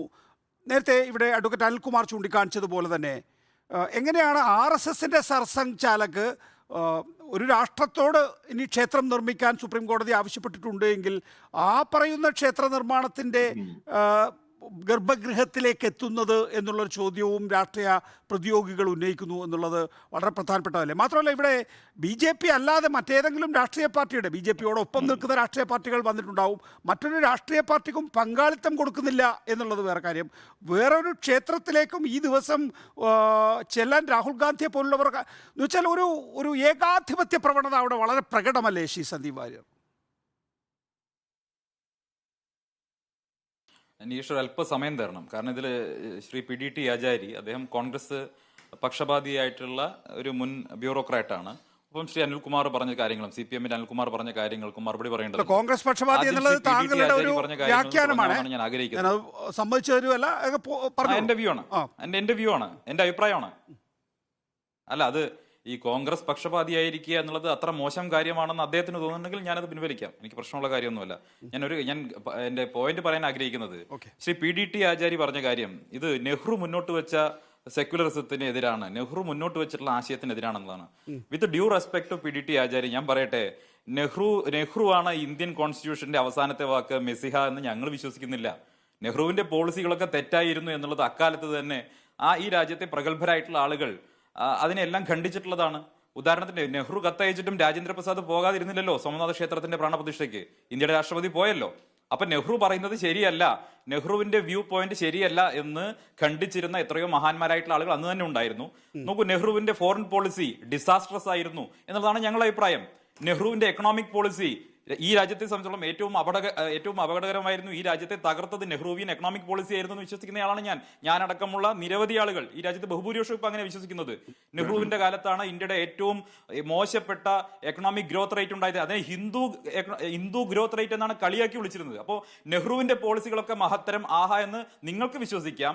നെഹ്റുവിന്റെ പോളിസികൾ പിന്തിരിപ്പനും രാജ്യത്തിന് ഏറ്റവും ദോഷം ചെയ്തിട്ടുള്ളതും രാജ്യത്തെ വ്യവസ്ഥിതിക്ക് ഏറ്റവും ദോഷം ചെയ്തിട്ടുള്ള നയപരിപാടികളായിരുന്നു നെഹ്റുവിൻ്റെതെന്നാണ് ഈ രാജ്യത്തെ ബഹുഭൂരിപക്ഷം ജനങ്ങളും ഇപ്പൊ വിശ്വസിക്കുന്നത്. ഒന്ന്. രണ്ടാമത്തെ കാര്യം, ചില കാര്യങ്ങൾ അനിൽകുമാർ പറഞ്ഞടക്കം അദ്ദേഹം പറഞ്ഞു, ഇത് BJP-യും RSS-ഉം ഒന്നുമല്ല ഈ രാജ്യത്ത് രാമൻ ഇങ്ങനെ നിൽക്കാൻ കാരണം, രാമന്റെ ഓർമ്മകൾ നിൽക്കാൻ കാരണം എന്ന് അദ്ദേഹം പറഞ്ഞു. ഞാൻ അതിനോട് പൂർണ്ണമായിട്ട് യോജിക്കുകയാണ്. ഈ രാജ്യത്തെ എല്ലാ മനുഷ്യർക്കിടയിലും ഒന്നല്ലെങ്കിൽ മറ്റൊരു തരത്തിൽ രാമൻ എന്നുള്ള വികാരമുണ്ട് എന്ന് അദ്ദേഹം തന്നെ പറഞ്ഞു കഴിഞ്ഞു. വിവിധ തരത്തിലുള്ള രാമായണങ്ങളുണ്ട്, വിവിധ തരത്തിൽ രാമനെ വ്യാഖ്യാനിക്കുന്നവരുണ്ട് എന്നൊക്കെ പറഞ്ഞു കഴിഞ്ഞു. അതായത് രാമൻ എന്ന് പറയുന്നത് കേവലം ഹിന്ദുക്കളുടേത് മാത്രമല്ല, ഈ രാജ്യത്തിന്റെ ചരിത്ര പുരുഷനാണെന്ന് ഞാൻ പറയാതെ തന്നെ അനിൽകുമാർ ഇവിടെ അംഗീകരിക്കുകയാണ്. ഇന്തോനേഷ്യ ഒരു മുസ്ലിം ഭൂരിപക്ഷ രാജ്യമായ ഇന്തോനേഷ്യക്ക് ശ്രീരാമൻ എങ്ങനെയാണോ അവരുടെ ചരിത്ര പുരുഷനായി മാറുന്നത്, എങ്ങനെയാണോ ഇന്തോനേഷ്യ അവരുടെ എയർലൈൻസിന് ഗരുഡ എന്ന് പേരിടുന്നത്, എങ്ങനെയാണോ ഇന്തോനേഷ്യ അവരുടെ പ്രധാനപ്പെട്ട ബാങ്കിന് കുബേര എന്ന് പേരിടുന്നത്, എങ്ങനെയാണോ രാമായണം അവിടുത്തെ പ്രധാന സാഹിത്യകൃതിയാകുന്നത്, അതുപോലെ തന്നെ നമ്മുടെ രാജ്യത്തിന്റെയും ഏറ്റവും പ്രധാനപ്പെട്ട ചരിത്ര പുരുഷനാണ് ശ്രീരാമൻ എന്ന് ഇപ്പോൾ അനിൽകുമാർ സമ്മതിച്ചിരിക്കുകയാണ്. കുറച്ചു നേരം മുൻപ് അദ്ദേഹം അത് സമ്മതിക്കില്ലായിരുന്നു. ഇപ്പൊ എന്താ, സൗകര്യത്തിന് വേണ്ടി നിലപാടുകൾ മാറ്റിയിരിക്കുകയാണ്. ഞാൻ പറഞ്ഞു വരുന്നത്, നിങ്ങൾ എന്തിനാണ് ഇതിന്റെ മുഴുവൻ പിതൃത്വവും BJPക്കും അറസ്റ്റിനും കൊടുത്തത്? നിങ്ങൾക്ക് ഏറ്റെടുക്കാമായിരുന്നില്ലേ? ഈ രാജ്യത്തെ ഹിന്ദുക്കൾ 500-ലധികം വർഷങ്ങളായി നിരന്തരമായി തങ്ങളുടെ ശ്രീരാമ ജന്മഭൂമിയിലെ അവകാശത്തിന് വേണ്ടി നിയമപരമായും സായുധപരമായിട്ടും ഒക്കെ പോരാടിയ കാലഘട്ടങ്ങൾ ഉണ്ടായിരുന്നല്ലോ. നിങ്ങൾക്ക് രാഷ്ട്രീയമായിട്ടുള്ള പിന്തുണ എന്തുകൊണ്ട് കൊടുക്കാൻ സാധിച്ചില്ല? ന്യായത്തിനൊപ്പം നിങ്ങൾക്ക് നിൽക്കാൻ സാധിച്ചില്ല? നിങ്ങൾ ആ സമയത്ത് വോട്ട് ബാങ്ക് പൊളിറ്റിക്സിനൊപ്പം നിന്നു. നിങ്ങൾക്ക് സൗകര്യം ആ സമയത്ത് സംഘടിത മതന്യൂനപക്ഷത്തിനൊപ്പം നിൽക്കുന്നതായിരുന്നു. എന്തിനേറെ, ആ മതന്യൂനപക്ഷ വിഭാഗത്തിൽ പെടുന്ന ആളുകൾ പോലും തങ്ങളുടെ അവകാശവാദം ഉപേക്ഷിച്ച് ശ്രീരാമ ജന്മഭൂമി ഹിന്ദുക്കൾക്ക് വിട്ടുകൊടുക്കാൻ തയ്യാറായപ്പോ അരുതേ, വിട്ടുകൊടുക്കല്ലേ, നിങ്ങളോട് അനീതി ചെയ്യുകയാണെന്ന് പറഞ്ഞ് ഇരവാദം അവർക്ക് മേൽ അടിച്ചേൽപ്പിച്ച് നിങ്ങൾ ഈ നാട്ടിൽ ഇരകളാക്കിപ്പെടുന്നവരാണെന്ന് അവരെ തെറ്റിദ്ധരിപ്പിച്ച് ഇതിൽ മുഴുവൻ പ്രശ്നം ഉണ്ടാക്കി തീർത്തത് ഇന്ത്യയിലെ ഇടതുപക്ഷമാണ്. ഇന്ത്യയിലെ ഇടതുപക്ഷ ചരിത്രകാരന്മാർക്ക് വലിയ പങ്ക് അക്കാര്യത്തിലുണ്ട്. അത് KK മുഹമ്മദ് അടക്കമുള്ളവർ, അതല്ലെങ്കിൽ പ്രധാനപ്പെട്ട ചരിത്രകാരന്മാർ മുഴുവൻ അക്കാര്യങ്ങൾ പറഞ്ഞിട്ടുണ്ട്. നിങ്ങൾ കേരളത്തിലെ തന്നെ പ്രധാനപ്പെട്ട എണ്ണപ്പെട്ട ചരിത്രകാരന്മാരെ ഈ വിഷയവുമായി ബന്ധപ്പെട്ട് ചർച്ചയ്ക്ക് വിളിക്കുക. എം ജി എസ് ശശിഭൂഷണെ പോലെയുള്ളവരെ വിളിക്കുക. MGS നാരായണൻ, അദ്ദേഹം ഇപ്പൊ ഇല്ല, MGS നാരായണൻ പോലുള്ളവർ എഴുതിയിട്ടുണ്ടല്ലോ. ഈ അയോധ്യ വിഷയത്തിലടക്കം ഇടത് ചരിത്രകാരന്മാർ എടുത്തിട്ടുള്ള നിലപാടും അതിലെ തട്ടിപ്പും അതിലെ വഞ്ചനയും ഇവിടുത്തെ ഒരുപാട് ചരിത്രകാരന്മാർ അനാവശ്യ വാദങ്ങൾ നമ്മൾ ചർച്ചയിൽ ആവശ്യമുള്ള കാര്യങ്ങൾ നോക്കൂ. ഇവിടെ ചോദ്യം പ്രധാനമായും ഉയർന്നത്, താങ്കൾ അതൊക്കെ വിസ്മരിക്കുകയാണോ അവഗണിക്കുകയാണോ എന്ന് എനിക്കറിയില്ല. എങ്ങനെയാണ് മുഖ്യ യജമാനായി നരേന്ദ്രമോദിക്ക് വരാൻ സാധിക്കുന്നത്? ഒന്ന്. രണ്ട്, RSSന്റെ സർസംഘചാലക മോഹൻ ഭാഗവതിന് എങ്ങനെയാണ് ഈ 5 പേരിൽ ഒരാളായി ആ ക്ഷേത്രത്തിൻ്റെ ഗർഭഗൃഹത്തിലെത്താൻ സാധിക്കുന്നത്? നോക്കൂ, നരേന്ദ്രമോദിയെ എങ്ങനെയാണ് ഒരു ദിവ്യത്വം കൽപ്പിച്ചുകൊണ്ട് അദ്ദേഹത്തെ ഈ പറയുന്ന പ്രധാന യജമാനായി മാറ്റാൻ സാധിക്കുന്നത്? അതിന് ആര് നിശ്ചയം കുറിച്ചു എന്നുള്ളത് വളരെ പ്രധാനപ്പെട്ട ചില ചോദ്യങ്ങളല്ലേ? ഞാൻ അതിലേക്ക് വരാം. അത് ശ്രീ PDT ആചാര്യ ആ കാര്യം കൂടി പറഞ്ഞിരുന്നല്ലോ. അദ്ദേഹം എന്താ പറഞ്ഞത്? ഇന്ത്യൻ കോൺസ്റ്റിറ്റ്യൂഷൻ വിഭാവനം ചെയ്യുന്ന സെക്യുലറിസത്തിനെതിരാണ് പ്രധാനമന്ത്രി ഇത്തരം ഒരു ചടങ്ങിൽ പങ്കെടുക്കുന്നതെന്നാണല്ലോ അദ്ദേഹം പറഞ്ഞത്. സർ, ഇന്ത്യൻ കോൺസ്റ്റിറ്റ്യൂഷനിൽ എങ്ങനെയാണ് സെക്യുലറിസം വന്നത്? കോൺസ്റ്റിറ്റ്യൂഷനെ തന്നെ മരവിപ്പിച്ച് പ്രതിപക്ഷത്തെ മുഴുവൻ ജയിലിലടച്ച കാലത്താണ് സെക്യുലറിസവും അതുപോലെ തന്നെ സോഷ്യലിസവും ഈ ഭരണഘടനയിൽ തിരികെ കയറ്റിയത് എന്നുള്ളത് അറിയുന്ന കാര്യമല്ലേ? എങ്ങനെയാണ് ഇന്ദിരാഗാന്ധിയുടെ കാലത്തെ ജനാധിപത്യ മൂല്യത്തിന്റെ ജനാധിപത്യ ബോധത്തിന്റെ ഭാഗമായിട്ടാണല്ലോ പ്രതിപക്ഷത്തെ ജയിലിലടച്ച് പ്രതിപക്ഷം മുഴുവൻ ജയിലിലായിരുന്ന കാലഘട്ടത്തിൽ അടിയന്തരാവസ്ഥ കാലത്ത് ഈ സെക്യുലറിസവും അതുപോലെ തന്നെ സോഷ്യലിസവും ഈ ഭരണഘടനയിലേക്ക് തിരികെ കയറ്റിയത്. യഥാർത്ഥ ഭരണഘടനയിൽ അംബേദ്കറുടെ നേതൃത്വത്തിൽ ഉണ്ടായ ഭരണഘടനയിൽ ഭരണഘടനാ ശില്പികൾ എവിടെയും നമ്മുടെ ഭരണഘടനയിൽ സെക്യുലറിസവും അല്ലെങ്കിൽ സോഷ്യലിസവും വിഭാവനം ചെയ്തിട്ടില്ലല്ലോ. അത് അറിയുന്ന ആള് തന്നെയാണല്ലോ അങ്ങ്. നേരിട്ടുള്ള ചോദ്യമാണ്, നേരിട്ടുള്ള ഉത്തരം അക്കാര്യത്തിൽ ഒരു മറുപടി നമ്മൾ ഒരു മിനിറ്റ് സന്ദീപ്, എനിക്കും അക്കാര്യത്തിൽ ചില സംശയങ്ങൾ ഉണ്ടാവുകൊണ്ടാണ്. PDT ഇത് ഒന്ന് രണ്ട് കാര്യങ്ങൾ ഞാൻ ഒന്ന് ക്ലാരിഫൈ ചെയ്യാം. ഒന്ന്, BJPയുടെ സ്പോക്സ്മാൻ ശ്രീ സന്ദീപ് വാര്യർ, അദ്ദേഹം എന്നെക്കുറിച്ചൊരു പേഴ്സണൽ പരാമർശം നടത്തി. വാസം പറഞ്ഞാൽ ഈ ഒരു ചർച്ചയിൽ ഞാൻ അദ്ദേഹത്തിനെ കുറിച്ചൊന്നും പേഴ്സണലായിട്ടൊന്നും പറഞ്ഞില്ല. എനിക്ക് അദ്ദേഹത്തിനെ കുറിച്ച് കൂടുതലായിട്ട് അറിയത്തുമില്ല. പിന്നെ അവരുടെ പാർട്ടിയിലെ ആണെങ്കിൽ വളരെ സീനിയറായിട്ട് ഏറ്റവും ഉയർന്ന നേതാക്കന്മാരുമായിട്ട് എനിക്ക് നല്ല ബന്ധം ഉണ്ടായിരുന്ന ആളാണ്. പക്ഷേ ശ്രീ സന്ദീപ് വാര്യർക്ക് എന്നെക്കുറിച്ച് അങ്ങനെ വ്യക്തമായി എന്തെങ്കിലും ധാരണയുണ്ടെന്ന് എനിക്ക് തോന്നുന്നില്ല. തന്നെയുമല്ല, ഈ ഒരു ചർച്ചയുടെ ഒരു കോണ്ടെക്സ്റ്റിൽ അങ്ങനെ ഒരു പരാമർശം ഈവൻ കോൺഗ്രസ്സുകാർ പോലും പറയത്തില്ലത്. അങ്ങനെ ഒരു പരാമർശം എന്ന് പറയുന്നത് എനിക്കത് മനസ്സിലാവുന്നില്ല. അതിൻ്റെ ഒരു സാങ്കത്യം എന്താണ്, അതിൻ്റെ ഒരു റെലവൻസ് എന്താണെന്നുള്ളത്. അത് പിന്നെ പോകട്ടെ, ഞാൻ അതങ്ങ് വിടുന്നു. ഈ സെക്യുലറിസത്തിൻ്റെ പ്രശ്നം പറയുമ്പോൾ നെഹ്റു അതിൻ്റെ ലാസ്റ്റ് വേർഡാണെന്നൊന്നും ഞാൻ ഒരിക്കലും പറഞ്ഞിട്ടില്ലല്ലോ. സെക്യുലറിസം എന്ന് പറഞ്ഞാൽ എന്താണ് എന്നുള്ളത് മാത്രമേ ഞാൻ പറഞ്ഞു. സെക്യുലറിസം എന്ന് പറഞ്ഞാൽ സ്റ്റേറ്റിന് ഭരണകൂടത്തിന് മതമില്ല എന്നുള്ളതാണ്. അതെവിടെയും അങ്ങനെയാണ്. ഭരണകൂടം മതങ്ങളിൽ നിന്ന് മാറി നിൽക്കുന്നു. പക്ഷേ എല്ലാ മതങ്ങൾക്കും ഈ രാജ്യത്ത് അവരുടെ മതങ്ങളെ പ്രൊമോട്ട് ചെയ്യാനും പ്രാക്ടീസ് ചെയ്യാനുള്ള അധികാരമുണ്ട്. അങ്ങനെയുള്ള ഒരു രാജ്യമാണ്. പക്ഷെ ഭരണകൂടം ഏതെങ്കിലും ഒരു മതത്തിൽ ഇൻവോൾവ് ആവുകയാണെങ്കിൽ, അല്ലെങ്കിൽ മതപരമായ അനുഷ്ഠാനങ്ങളിലോ ചടങ്ങുകളിലോ ഇൻവോൾവ് ആകുകയാണെങ്കിൽ അത് ഏഹ്, അത് രാജ്യത്തിന്റെ സുഗമമായ ഒരു നടത്തിപ്പിന്, അതിന്റെ ഭാവിക്ക് അത് ശരിയാവുകയില്ല എന്നുള്ളത് തന്നെയാണ്. വാസ്തവം പറഞ്ഞാൽ നമ്മുടെ ഭരണഘടനയിൽ ഈ സെക്യുലറിസം എഴുതി ചേർത്തു എന്ന് പറയുന്നത് ശരിയാണ്. അത് ആർക്കാണ് അറിയാൻ വയ്യാത്തത്? എല്ലാവർക്കും അറിയാതെ. 1976 ഇന്ദിരാഗാന്ധി എമർജൻസി പ്രഖ്യാപിച്ചു. എമർജൻസി സമയത്താണ് അത് എഴുതി ചേർത്തത്. അതിന് ഒരു സംശയവും വേണ്ട. ആരും അത് ഡിസ്പ്യൂട്ട് ചെയ്യുന്നില്ല. പക്ഷെ അതല്ല ഈ ഭരണഘടന ഉണ്ടാക്കിയപ്പോൾ അതില് ഇപ്പൊ ആർട്ടിക്കിൾ 27, 28 നമ്മളൊന്ന് വായിച്ചു നോക്കിയാൽ എന്തിനാണ് ഈ രണ്ട് ആർട്ടിക്കിൾസ് ഈ ഭരണഘടനയിൽ വെച്ചിരിക്കുന്നത്? ആർട്ടിക്കിൾ 27 പറയുന്നത്, അതായത് ഏതെങ്കിലും ഒരു മതത്തിന്റെ പ്രവർത്തനങ്ങളെ പരിപോഷിപ്പിക്കാൻ, പ്രൊമോട്ട് ചെയ്യാൻ ആളുകളിൽ നിന്ന് പണം പിരിക്കാൻ പാടില്ല. അതായത് പബ്ലിക് റവന്യൂ, പബ്ലിക് മണി ഏതെങ്കിലും ഒരു മതത്തിന്റെ പ്രവർത്തനങ്ങൾക്ക് വേണ്ടി ഉപയോഗിക്കാൻ പാടില്ല എന്നുള്ളതാണത് 27. 28 എന്ന് പറയുന്നത് ഈ ഭരണകൂടത്തിന്റെ കയ്യിൽ നിന്ന്, ഗവൺമെന്റിന്റെ കയ്യിൽ നിന്ന്, അല്ലെങ്കിൽ ഗവൺമെന്റിന്റെ കൺട്രോളിലുള്ള ഒരു വിദ്യാഭ്യാസ സ്ഥാപനത്തിലും മതപരമായ യാതൊരു ഉദ്ബോധനവും ഒരു ഇൻസ്ട്രക്ഷൻസിനും പാടില്ല എന്ന് പറയുന്നു. ഇത് ഇന്ദിരാഗാന്ധി എഴുതി ചേർത്തതല്ല. ഇത് ഭരണഘടനയുടെ ഒറിജിനൽ ഭരണഘടനയിലുള്ള 2 പ്രൊവിഷൻസ് ആണ്. അപ്പൊ അതുകൊണ്ട് ഭരണഘടനയിൽ സെക്യുലറിസം എന്ന് പറയുന്ന ഒരു കാര്യമേ ഇല്ല എന്ന് പറയുന്ന ഒരു അടിസ്ഥാനമില്ല. നമ്മുടെ സിറ്റിസൺഷിപ്പ് ആക്ട്, സിറ്റിസൺഷിപ്പിന്റെ ആ ചാപ്റ്റർ ഒന്ന് എടുത്തു നോക്കിയാട്ടെ. അതില് മതത്തിന് എന്തെങ്കിലും അടിസ്ഥാനമുണ്ടോ? പൂർത്തിയാക്കട്ടെ, PDD പൂർത്തിയാക്കട്ടെ, എന്നിട്ട് ഞാൻ താങ്കളിലേക്ക് വരാം. അല്ല സാറ് പറഞ്ഞ അതിൽ ഒന്ന് ഇടപെടാനുള്ളത് ഒരു സെക്കൻഡ്. സാർ ചോദിച്ച ഒരു ക്ലാരിഫിക്കേഷൻ ആണ്. സാർ ഇപ്പൊ പറയുന്നു സർക്കാർ ഒരു തരത്തിലും മതപരമായിട്ടുള്ള ആരാധനാലയങ്ങളുടെ കാര്യത്തിലോ അത്തരം കാര്യങ്ങളോ പ്രോത്സാഹനം നൽകുന്ന രീതിയിലൊന്നും ഇടപെടാൻ പാടില്ല എന്ന് പറയുന്നു. അങ്ങനെയാണെങ്കിൽ സർ, ഈ രാജ്യത്ത് ഹിന്ദു ക്ഷേത്രങ്ങൾ മാത്രം ഈ മതേതര ഭരണകൂടം നിയന്ത്രിക്കുന്നതിന്റെ സാങ്കത്യം എന്താണ്? അതിന്റെ ന്യായം എന്താണ്? അതൊന്ന് പറഞ്ഞുതരാമോ? അല്ല, അതിപ്പോ ഞാൻ ഈ ഗവൺമെന്റുകൾ നടത്തുന്ന കാര്യങ്ങളെല്ലാം ജസ്റ്റിഫൈ ചെയ്തുകൊണ്ട് പറയുന്നതല്ലല്ലോ. ഇത് എന്റെ അഭിപ്രായമായത്. ഞാൻ ഭരണഘടന വായിച്ചതിൽ നിന്ന് എനിക്ക് കിട്ടിയ ഞാൻ യാഥാർത്ഥ്യത്തോടെ പറയുന്നത്. സാറ് ടെക്സ്റ്റാ പറയുന്നത്, ഞാൻ യാഥാർത്ഥ്യമായിട്ടുള്ള കാര്യം പറയുന്നത്, ഞാൻ റിയാലിറ്റിയാ പറയുന്നത്. ശരി, ഈ രാജ്യത്ത് ആയിരക്കണക്കിന് നമുക്ക് ചർച്ചയായി കൊണ്ടുപോവാം. അനിൽകുമാർ ഉണ്ടല്ലോ ഇവിടെ, സംസ്ഥാന ഭരണമാണ് താങ്കളുടെ വിമർശനം. താങ്കൾ വിമർശിക്കുന്നത് സംസ്ഥാന ഭരണത്തെയാണ്. അനിൽകുമാർ അതിന് മറുപടി പറയും. ശരി, ഞാൻ താങ്കളോടൊരു അല്ല, സംസ്ഥാനമല്ല രാജ്യത്ത് പലയിടത്തും അങ്ങനെയാണ്. ഇല്ല, അത് ആഗ്രഹിക്കുന്നില്ല. രാജ്യത്ത് പലയിടത്തും അങ്ങനെയാണെങ്കിൽ രാജ്യ സർക്കാരിനോട് ചോദിക്കും, നിങ്ങൾ നിങ്ങളുടെ സർക്കാരിനോട് ചോദിക്കും. ഞാൻ ഈ ചർച്ചയിൽ പങ്കെടുത്തത്, ഇതിനകത്ത് പങ്കെടുക്കുന്ന മറ്റാളുകളുമായിട്ട് ഗുസ്തി പിടിക്കാൻ ഒന്നും അല്ല. അത് വ്യക്തമാകുക. ഒന്നാമത്തെ കാര്യം, ഇറ്റ് മസ്റ്റ് ബി ക്ലിയർ ചെയ്യൂ. കാരണം എനിക്ക് അതിനകത്ത് യാതൊരു ഇൻട്രസ്റ്റും ഇല്ല. ഞാൻ എന്റെ അഭിപ്രായങ്ങൾ മാത്രമേ പറയുള്ളൂ.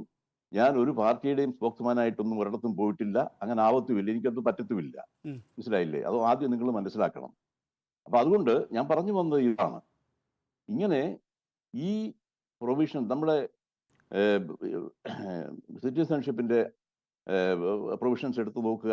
അതിലെങ്ങും മതപരമായ യാതൊരു കാര്യങ്ങളുമില്ല. മതത്തിന്റെ അടിസ്ഥാനത്തിലല്ല ഈ രാജ്യത്തിലെ സിറ്റിസൺഷിപ്പ് കൊടുക്കുന്നത്. രണ്ടാമത്തേത്, നമ്മുടെ ഈ ഫണ്ടമെന്റൽ റൈറ്റ്സ് ഒക്കെ എന്ന് പറഞ്ഞാൽ എല്ലാം സെക്യുലറാണ്. അതിൽ മതത്തിന്റെ അടിസ്ഥാനത്തിൽ ആർക്കും ഒരു പ്രത്യേകമായ പരിഗണന കൊടുക്കാൻ പാടില്ല എന്ന് വ്യക്തമായിട്ട് എഴുതി വെച്ചിരിക്കുന്ന പ്രൊവിഷൻസ് ആണ് ഇതൊക്കെ.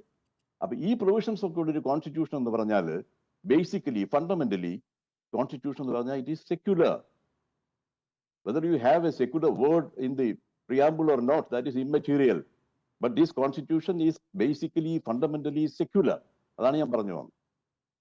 വ്യക്തമാണ്. അഡ്വക്കേറ്റ് കെ അനിൽകുമാർ, നോക്കൂ, ഇനിയിപ്പോൾ നരേന്ദ്രമോദി പറയേണ്ട സാഹചര്യം ഉണ്ടോ? പുതിയൊരു കാലചക്രം, അതായത് പുതിയൊരു ചരിത്രമാണ് ഇനി സൃഷ്ടിക്കാൻ പോകുന്നത് എന്നാണ് നരേന്ദ്രമോദി പറയുന്നത്. നമ്മൾ പൗരത്വത്തിന് മതം എങ്ങനെയാണ് ഒരു ഘടകമാകുന്നത് എന്ന് കണ്ടു കഴിഞ്ഞിരിക്കുന്നു. NRCയും CAAയും വന്നതോടുകൂടി തന്നെ അക്കാര്യത്തിലൊരു വ്യക്തത നമുക്ക് വന്നിരുന്നു. ആ ഘട്ടത്തിൽ നമ്മൾ ഇത് വളരെ സജീവമായി ചർച്ച ചെയ്തിട്ടുള്ളതാണ്. ഇപ്പോൾ 356 വകുപ്പായിക്കൊള്ളട്ടെ, ഒറ്റ ഇലക്ഷൻ്റെ കാര്യത്തിനായിക്കൊള്ളട്ടെ, ഇതെല്ലാം തന്നെയും സംഘപരിവാർ സ്വാതന്ത്ര്യപൂർവ്വ കാലഘട്ടത്തിൽ തന്നെ പറഞ്ഞു വെച്ചിട്ടുള്ള കാര്യങ്ങളാണ്, അവയാണ് നടപ്പാക്കിക്കൊണ്ടിരിക്കുന്നത്. അപ്പോൾ ഇനിയിപ്പോൾ നമ്മൾ ഹിന്ദുത്വത്തിലേക്കുള്ള അടുത്ത പടി എന്നൊക്കെ പറയേണ്ട സാഹചര്യമുണ്ടോ? 2024 ലോക്സഭാ തെരഞ്ഞെടുപ്പിൽ ഒരു 350 സീറ്റിനപ്പുറത്തേക്ക് BJPക്ക് ജയിക്കാൻ കഴിയുന്ന രാഷ്ട്രീയ സാഹചര്യം ഉണ്ടാക്കണം. അതെന്തു വില കൊടുത്തും ഉണ്ടാക്കും. അതിനു വേണ്ടിയിട്ടാണ് ഇപ്പോൾ പകുതി മാത്രം പൂർത്തിയായിട്ടുള്ള രാമക്ഷേത്ര നിർമ്മാണത്തിൻ്റെ പ്രാണപ്രതിഷ്ഠ നടത്തുന്നത് എന്നുള്ളത്. അപ്പോൾ അക്കാര്യത്തിൽ അഡ്വക്കേറ്റ് അനിൽകുമാർ സംശയമൊന്നും ഉണ്ടാവില്ല, പക്ഷേ എങ്കിൽ പോലും താങ്കളുടെ വിശദീകരണം. ഇവിടെ 500 കൊല്ലത്തെ അടിമത്വത്തിൽ നിന്ന് മോചനം നേടിയെന്നൊരു വാദം കേട്ടു. നിങ്ങൾ അക്ഷരം പഠിക്കാൻ പാടില്ല, നിങ്ങൾ നിങ്ങളുടെ ദൈവത്തെ പൂജിക്കാൻ പാടില്ല, നിങ്ങൾ ചാതുർവർണ്ണത്തിൻ്റെ ഭാഗമായി വഴിയെ നടക്കാൻ പാടില്ല, ഈ ഉണ്ടാക്കിയ ഒരു അമ്പലത്തിനകത്തും നിങ്ങൾക്ക് പ്രവേശനമില്ല. ഇപ്പം നമ്മുടെ അക്ഷതമായിട്ട് നമ്മുടെ വീട്ടിൽ വരുന്നുണ്ടെങ്കിൽ നിങ്ങൾ അമ്പലത്തിലേക്ക് വരണമെന്ന് വിളിക്കുമ്പോൾ ഒരാൾക്കും അമ്പലത്തിൽ പോകാൻ അവകാശമില്ലായിരുന്നു. ഇന്നത്തെ ഹിന്ദു എന്ന് വിളിക്കപ്പെടുന്നവരിൽ അമ്പലത്തിൽ കയറാൻ പറ്റുന്ന ആളുകളാരാ? പി കൃഷ്ണപിള്ള ഗുരുവായൂർ അമ്പലത്തിൻ്റെ മുന്നിൽ പോയി മണിയടിച്ച് തൊഴുതപ്പോൾ അദ്ദേഹത്തെ അടിച്ചു എന്തിനാ? അദ്ദേഹത്തിന് മണിയടിച്ചു തൊഴാൻ അവകാശമില്ല. അങ്ങനെ അടിച്ചു തൊഴുതൊരു പാരമ്പര്യത്തെ നിലനിർത്താൻ ആഗ്രഹിക്കുന്ന ആളുകൾ ഞങ്ങൾ ഹിന്ദുക്കളാണ്, ഹിന്ദുക്കൾക്ക് വേണ്ടിയാണെന്ന് പറയുമ്പോൾ ഇന്ന് യഥാർത്ഥത്തിൽ ഈ നാട്ടിലെ ഈ രാമക്ഷേത്രത്തിൽ പോകാൻ അവകാശമുണ്ടാക്കി കൊടുത്തത് കേരളത്തെ സംബന്ധിച്ചെങ്കിലും ശ്രീനാരായണ ഗുരുദേവന് ഓർക്കാം. 1888 ഒരു പ്രതിഷ്ഠ. നമ്മൾ പ്രതിഷ്ഠ ആരാ നടത്തണമെന്ന് ചോദിച്ചാൽ ഈഴവ ശിവനെയാണ്. നിങ്ങൾക്ക് തർക്കമുണ്ടെങ്കിൽ ഞാൻ പ്രതിഷ്ഠിച്ചത് ഈഴവ ശിവനെയാണെന്ന് പറയുമ്പോൾ എന്തിനാ ശ്രീനാരായണ ഗുരുദേവൻ ശിവപ്രതിഷ്ഠ നടത്തിയത്? അപ്പോൾ പ്രതിഷ്ഠ എന്ന് പറയുന്നത് ഒരു കാലുഷ്യത്തിൻ്റെ അല്ല, അത് ഒരു കലഹത്തിൻ്റെ മാർഗത്തിൽ തന്നെ മുന്നോട്ട് കൊണ്ടുപോകാം എന്ന് ഗുരുദേവൻ തെളിയിച്ചിടത്താണ് നമ്മൾ നിൽക്കുന്നത്. അങ്ങനെ ഇല്ലായിരുന്നെങ്കിൽ ഇന്ന് എത്ര ഹിന്ദുക്കൾ ഉണ്ടാകുമായിരുന്നു ഇവിടെ? നമ്മുടെ ഈ ഹിന്ദുക്കളെന്ന് കേട്ടാൽ ഉടനെ പുളകം കൊള്ളാൻ എത്ര പേര് നാട്ടിൽ കാണുമായിരുന്നു? അപ്പോൾ ഹിന്ദു ഹിന്ദു എന്ന് പറഞ്ഞ് ഇവർ ആർത്ത് വിളിക്കുമ്പോൾ ഇവിടെ ജവഹർലാൽ നെഹ്റുവിൻ്റെ പേരുച്ചരിക്കാൻ വല്ല യോഗ്യത ആർക്കെങ്കിലും ഉണ്ടോ BJPക്കാർക്ക്? നെഹ്റു ജയിലിൽ കിടക്കുമ്പോൾ, നെഹ്റു ജയിലിൽ കിടക്കുന്ന കാലത്തെല്ലാം കാല് തിരുമ്മി മാപ്പ് എഴുതിക്കൊണ്ടിരുന്ന ആളുകളെല്ലാം നെഹ്റു എല്ലാം പിഴച്ചുപോയി. ഞാൻ നെഹ്റുവിൻ്റെ ആരാധകനൊന്നുമല്ല, പക്ഷെ നെഹ്റു മഹാത്മാഗാന്ധിയൊക്കെ ഈ സ്വാതന്ത്ര്യ സമരത്തിൻ്റെ പൈതൃകമാണ്. ഞങ്ങൾക്ക് വിമർശനങ്ങളുണ്ട്, കമ്മ്യൂണിസ്റ്റുകാർക്ക് വിമർശനങ്ങളുണ്ട്. പക്ഷെ നിങ്ങൾ ഗാന്ധിയെ കൊന്ന പോലെ നെഹ്റുവിനെ കൊല്ലാൻ കിട്ടിയില്ലല്ലോ എന്ന് വിലപിച്ചുകൊണ്ടിരിക്കുന്നവർ എന്നിട്ട് പറയുകയാണ് 500 കൊല്ലത്തെ അടിമത്വം. ചാതുർവർണ്ണം ഉണ്ടാക്കിയ അടിമത്വം ആരാ അവസാനിപ്പിച്ചത്? നിങ്ങളാരെങ്കിലും ആണോ? ഇവിടെ അടിമത്വത്തിൻ്റെ കഥയെന്ന് പറഞ്ഞ് ആരും ഇവിടെ മുന്നോട്ട് പോകണ്ട. പിന്നെ സെക്കുലറിസം എവിടുന്നാണ് തുടങ്ങിയത്? സെക്കുലറിസത്തിൻ്റെ പ്രഭവ കേന്ദ്രം ബുദ്ധമതമാണ്. ബ്രാഹ്മണർക്കും ശ്രമണർക്കും തുല്യനീതി എന്ന് പറയുന്ന അശോകൻ്റെ ശിലാശാസനം ഗുജറാത്തിൽ നിന്ന് കിട്ടിയിട്ടുണ്ട്. 2200 കൊല്ലം മുമ്പത്തെ കഥയാണ് പറയുന്നത്, 2300 കൊല്ലം മുമ്പത്തെ കഥ. നമ്മുടെ ഭരണഘടന മുന്നോട്ട് വെക്കുന്ന അശോക ധമ എവിടുന്ന് വന്നു? അത് ഹിന്ദുധർമ്മ അല്ല, ധമ ഓഫ് അശോക. സാരാനാഥിലെ ശില്പം നമ്മളെങ്ങനെ എടുത്തത്? നമ്മുടെ ചക്രം നമ്മളെങ്ങനെ എടുത്തത്? നോക്കൂ, അവിടെ എല്ലാം നമുക്ക് കാണാൻ പറ്റുന്നത് ഇന്ത്യ രാജ്യത്തിൻ്റെ പാരമ്പര്യം എന്ന് പറയുന്നത് ഏതെങ്കിലും ഒരു കൂട്ടരല്ല, ഏതെങ്കിലും ഒരു കൂട്ടരിലേക്ക് ചുരുക്കാനാവില്ല. പിന്നെ ഭരണഘടനയിൽ സെക്കുലറിസം കൊണ്ടൊന്നും ഇന്ദിരാഗാന്ധി ഒന്നുമല്ല. V the people of India എന്ന് പറഞ്ഞ് പ്രിയാമ്പിൾ എഴുതിയപ്പോൾ നമ്മുടെ ഭരണഘടന സെക്കുലറായി. ഇത് നെയിം ഓഫ് ഗോഡ് എന്ന് കാമത്ത് പറഞ്ഞ് തള്ളപ്പെട്ടപ്പോൾ ഇന്ത്യൻ ഭരണഘടന സെക്കുലറായി. ആ ഭരണഘടനയിലെ ഉണ്ടാക്കിയിരുന്ന ഒരു പങ്കുമില്ലാത്ത ആളുകൾ പിന്നെ വന്ന് അധികാരം പിടിച്ച് അധികാരത്തിൻ്റെ ഭാഗമായി കുറേ കോലാഹലങ്ങളൊക്കെ നമ്മുടെ നാട്ടിൽ നടത്തിക്കൊണ്ടിരുന്നാൽ സത്യത്തിൽ നമ്മുടെ നാട്ടിലെ ജനങ്ങൾ പുച്ഛിക്കുകയുള്ളൂ. ഇവിടെ പറയാൻ ആഗ്രഹിക്കുന്ന കാര്യം എന്താണ്? 10 കൊല്ലം നരേന്ദ്രമോദി എന്ത് നേടി, എന്ത് ചെയ്തു? നിങ്ങൾ ഇവിടുത്തെ പാവപ്പെട്ടവൻ്റെ പട്ടിണി മാറ്റാൻ എന്നാ ചെയ്തു? 430 രൂപ ഉണ്ടായിരുന്ന ഗ്യാസ് കുറ്റിയുടെ വില 1200 ആക്കിയിട്ട് ഞങ്ങൾ ഉജ്ജ്വല യോജന ഉണ്ടാക്കി എന്ന് പറഞ്ഞാൽ എന്ത് യോജനയാണ്? ദാരിദ്ര്യരേഖയുടെ പട്ടിക എടുത്തിട്ട് ഇന്ത്യ രാജ്യം 111 സ്ഥാനത്തേക്ക് പോയി. നിങ്ങൾ രാമക്ഷേത്രത്തിൻ്റെ പേര് പറയുകയാണ്, ലോകം മുഴുവൻ ജയിച്ചെന്നാണ് പറയുന്നത്. പക്ഷേ ഇന്ത്യ തോറ്റുകൊണ്ടിരിക്കുകയാണ്. ഓരോ രംഗത്തും ഗ്രാഫ് വരുമ്പോൾ ഇന്ത്യ താഴോട്ട് മുന്നുകുത്തിക്കൊണ്ടിരിക്കുകയാണ്. ഇന്നോടെ ലോകത്തിൻ്റെ ഏത് റാങ്കിങ് എടുത്താലും ഇന്ത്യ മുന്നോട്ടല്ല പുറകോട്ടാണ്. അപ്പോൾ നിങ്ങൾ പറയും ഇന്ത്യ രാജ്യത്തിൻ്റെ സമ്പത്ത് വളരുന്നത്. ശരിയാണ്, 143 കോടി ജനങ്ങളുണ്ടെങ്കിൽ ആകെ സമ്പത്തിനകത്ത് വളരും. ആ വളർച്ച എന്ന് പറയുന്നത് ആകെ മൊത്തം വളർച്ചയാണ്. ആളോഹരി വളർച്ചയിൽ ഇന്ത്യ 127 സ്ഥാനമാണ്. ഒരു ഇന്ത്യക്കാരൻ്റെ വരുമാനം, ഒരു ഹിന്ദുവിൻ്റെ വരുമാനം അദാനിയുടേതല്ല, അംബാനിയുടേതല്ല, ഇന്ത്യയിലെ സാധാരണക്കാരനായ ഒരു ഹിന്ദുവിൻ്റെ വരുമാനം, അല്ലെങ്കിൽ കർഷകയ്ക്ക് പോയി കൊല്ലപ്പെട്ട ഹിന്ദുവിൻ്റെ വരുമാനം. നിങ്ങൾ ഓർക്കാതെ പോയൊരു കൂട്ടരതാണല്ലോ. കർഷകയ്ക്ക് പോയിട്ട് അതിൻ്റെ അടിപ്പെട്ട് കുറേ പേര് ചതഞ്ഞരഞ്ഞ് മരിച്ചിട്ടുണ്ട്. ഞാൻ മനസ്സിലാക്കുന്നത് ഹിന്ദുധർമ്മം അനുസരിച്ച് രക്തം വീണ്ടെടുത്ത് എങ്ങനെയാണ് ഒരു ക്ഷേത്രം ഉയരുക? ഞാൻ ഹിന്ദുധർമ്മ ശങ്കരാചാര്യ ചോദിച്ചാണ് കേട്ടോ, പൂർത്തിയാകാത്ത ക്ഷേത്രത്തിന് എങ്ങനെയാണ് നിങ്ങൾ ബഗടം വെക്കുക? മാത്രമല്ല ഇന്ന് കണ്ട രീതിയിലുള്ള ഒരു പ്രതിഷ്ഠാകർമ്മം എവിടെ നടക്കും? ഏത് മതത്തിൻ്റെ ആചാരപ്രകാരം നിങ്ങൾ പ്രതിഷ്ഠിച്ചത്? മോഹൻ ബഗുതനെ നടുക്കിരുത്തി. അത് നമ്മൾ പറയുമ്പോൾ നിങ്ങൾ പഴയ എന്താ പറയുക, സീതാദേവിയും ശ്രീരാമനും കൂടെ കൂടിച്ചേർന്ന് അവിടെ അയോധ്യയിൽ പട്ടാഭിഷേകം നടത്തുന്നതിന് പറഞ്ഞത്. അപ്പോൾ കാഞ്ചന സീതയെ കൊണ്ടുവന്നു. നരേന്ദ്രമോദിയുടെ കാഞ്ചന സീത ആരായിരുന്നു? നിങ്ങൾ യജമാന സ്ഥാനത്ത്. ഒളിച്ചു കളിയല്ലേ? ഒരു ദിവസം പറയോ യജമാനൻ, പിന്നെ പറയും യജമാനല്ല. ഒളിച്ചു കളിയല്ലേ? നാട്ടുകാരെ പറ്റിച്ച് എത്ര കാലം നിങ്ങൾക്ക് നടക്കാൻ പറ്റും? ഇതെല്ലാം നിങ്ങൾ തൊണ്ടു സഹിതം പിടിക്കപ്പെടും. അതുകൊണ്ട് നിങ്ങൾ രാമക്ഷേത്രത്തിൻ്റെ പേരിൽ തൽക്കാലം ഒരു കോടതി വിധിയുടെ പിൻബലത്തിൽ കിട്ടിയൊരവകാശം വെച്ചിട്ട് തൽക്കാലം അങ്ങ് ചാമ്പി കൊടുത്തു. ഞാൻ ഇപ്പോഴും വിശ്വസിക്കുന്നു, സുപ്രീം കോടതിയിൽ ആരെങ്കിലും ഇക്കാര്യം അറിയിച്ചിരുന്നെങ്കിൽ കോടതിക്ക് ഇക്കാര്യത്തിൽ യുക്തിസഹമായി ഇടപെടാം. എങ്ങനെ ഇടപെടാം? അമ്പലം പണിയണമെന്ന കോടതി വിധി നടപ്പാക്കണം, പള്ളി പണിയണമെന്ന കോടതി വിധി നടപ്പാക്കണം. ഇത് രണ്ടും ഇന്ത്യൻ ഭരണഘടന പറയുന്ന മതനിരപേക്ഷമായി ചെയ്യണം. ഞാൻ ചോദിക്കുന്ന ചോദ്യം എന്താണ്? നിങ്ങൾ പള്ളി നിർമ്മിക്കുമ്പോൾ പള്ളിയുടെ ഉദ്ഘാടനത്തിന് പോകുമോ? ഇവര് ഇപ്പൊ പോയ ആളുകൾ പള്ളിയുടെ ഉദ്ഘാടനത്തിന് ചടങ്ങ് ഇങ്ങനെ നടത്തുമോ?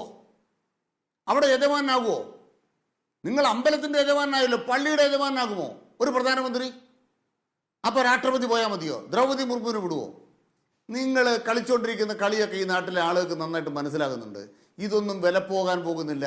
350 പോയിട്ട് BJP മുഞ്ഞുകുത്തുന്നതിന്റെ പരാക്രമമാണ്. അവധൂതനെ പോലെ അമ്പലങ്ങൾ ഇങ്ങനെ കയറി ഇറങ്ങി നടക്കുകയാണ് നരേന്ദ്രമോദി. തമിഴ്നാട്ടിൽ പോകുന്നു, അവിടെ പോകുന്നു, ഇവിടെ പോകുന്നു.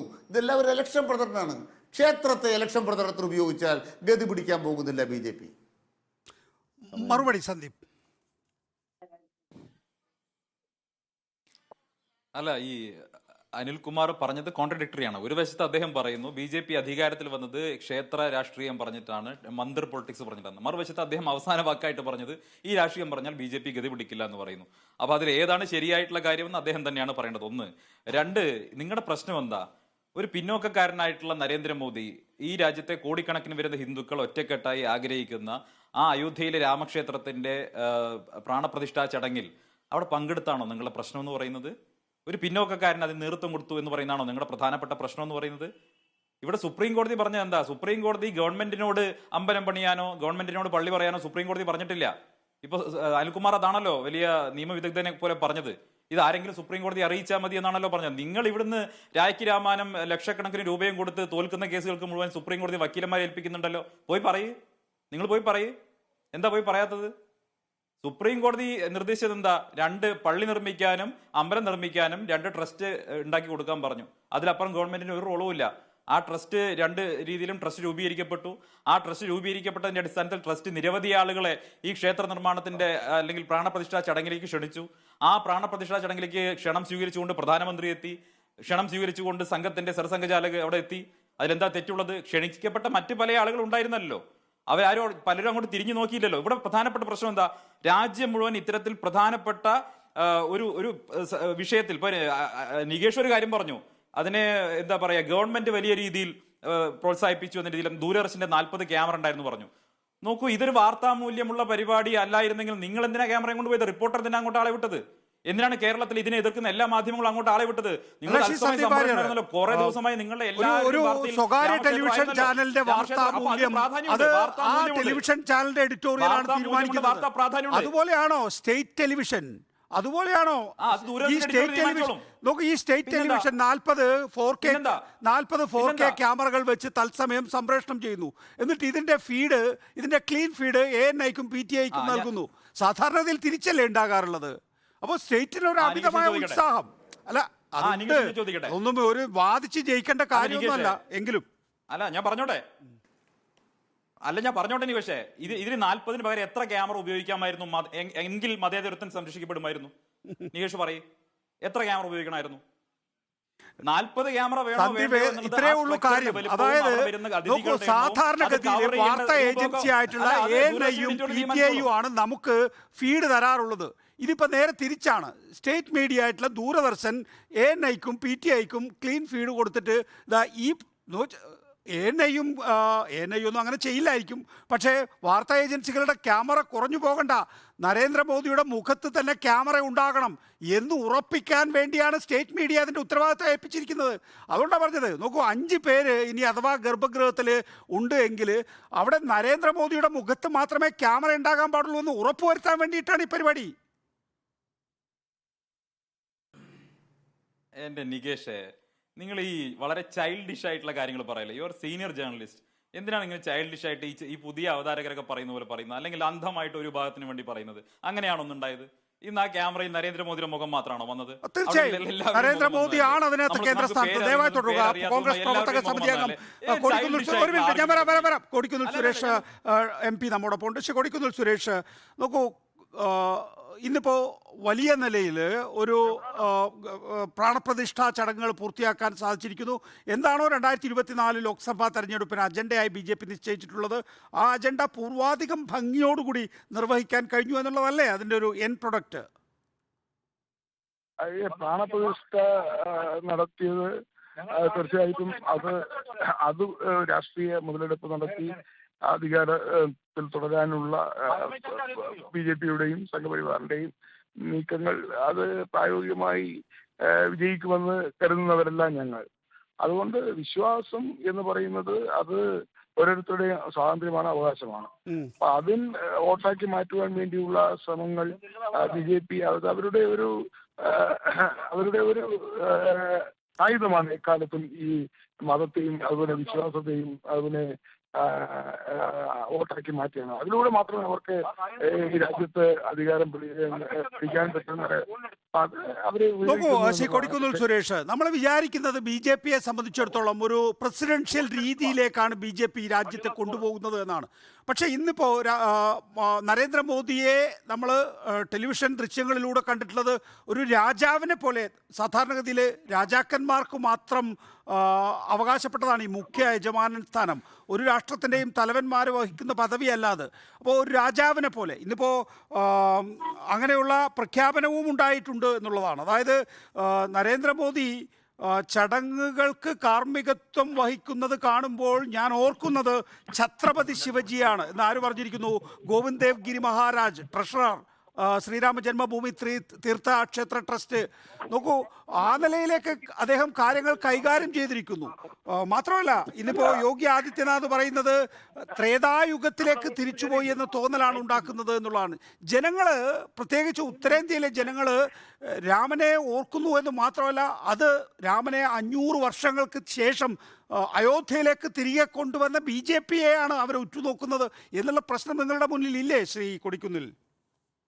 ഇതിനെ രണ്ടായിട്ട് കാണണം. കാരണം പ്രാണപ്രതിഷ്ഠയും ശ്രീരാമക്ഷേത്ര നിർമ്മാണവും അതുപോലെ തന്നെ BJP അധികാരം നിലനിർത്താൻ വേണ്ടി നടത്തുന്ന ഈ ഇത്തരത്തിലുള്ള അവരുടെ നീക്കങ്ങൾ രണ്ടായിട്ട് കാണണം. ഞങ്ങൾ ഇപ്പോൾ BJP പാർലമെന്റ് മന്ദിരം, ആ പാർലമെന്റ് മന്ദിരം പണിതപ്പോൾ അവിടെ രാഷ്ട്രപതിയെ പോലും പങ്കെടുപ്പിക്കാതെ, ഇന്ത്യയുടെ ഒന്നാം പ്രഥമ പൗരയെ പോലും പങ്കെടുപ്പിക്കാതെ എല്ലാം ഒരു യജമാനൻ മട്ടില് നരേന്ദ്രമോദിയാണ് അവർ പറ്റിയത്. അവിടെ ലോക്സഭയിൽ ശംഖോൾ സ്ഥാപിച്ചതാര, അതും നരേന്ദ്രമോദിയാണ്. അവിടെ ഭൂമി പൂജ നടത്തുന്നത് അതും നരേന്ദ്രമോദിയാണ്.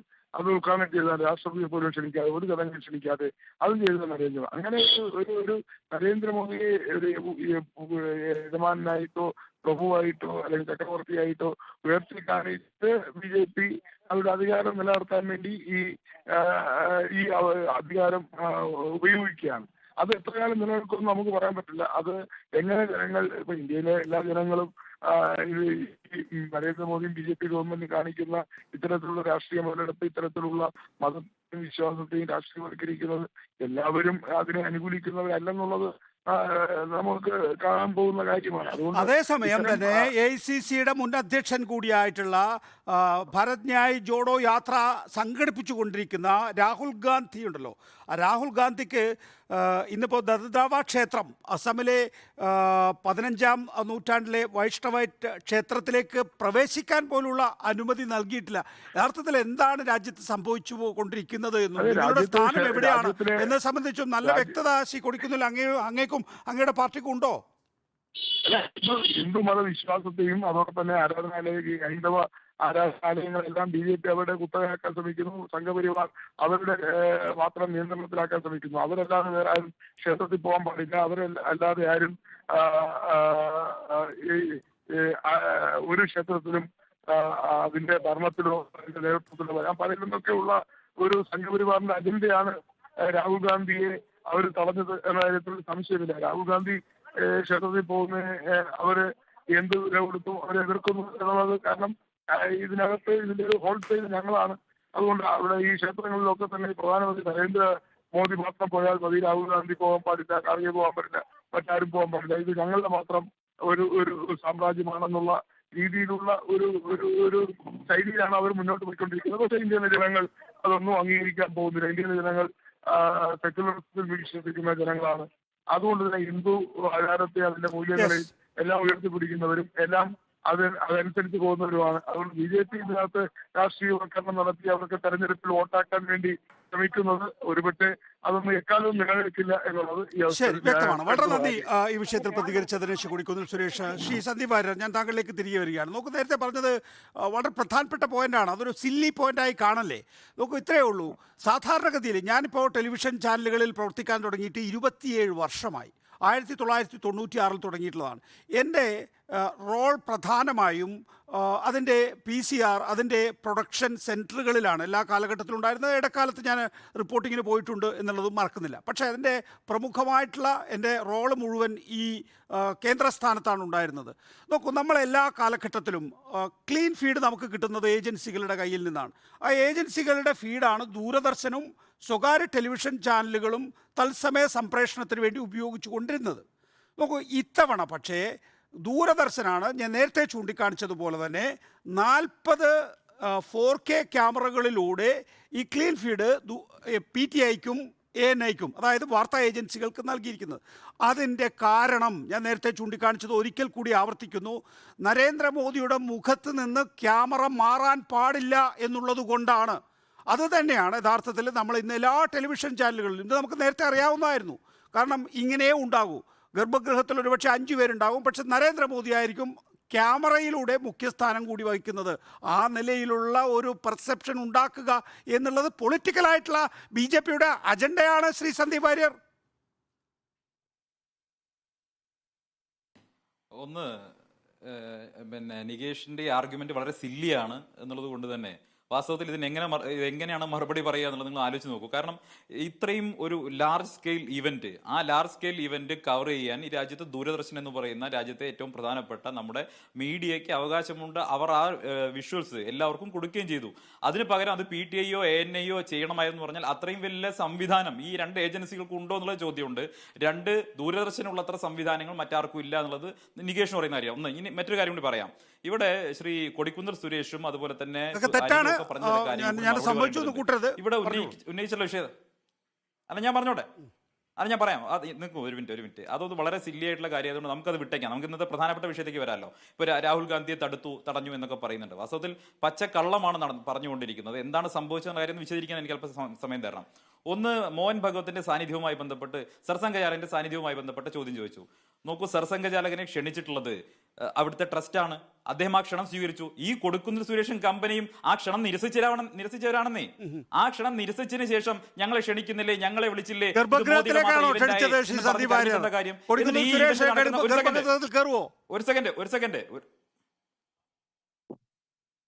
ഒരു സെക്കൻഡ് കൊടിക്കുന്നിൽ സുരേഷിനെയും ടീമിനെയും എന്ന് ഞാൻ ഉദ്ദേശിച്ചത് കോൺഗ്രസ് പാർട്ടിയുടെ നേതൃത്വത്തെ ക്ഷണിച്ചതാണ്. ശ്രീ മല്ലികാർജുൻ ഖാർഗെയും ശ്രീമതി സോണിയാഗാന്ധിയെയും അങ്ങോട്ട് ക്ഷണിച്ചതാണ്.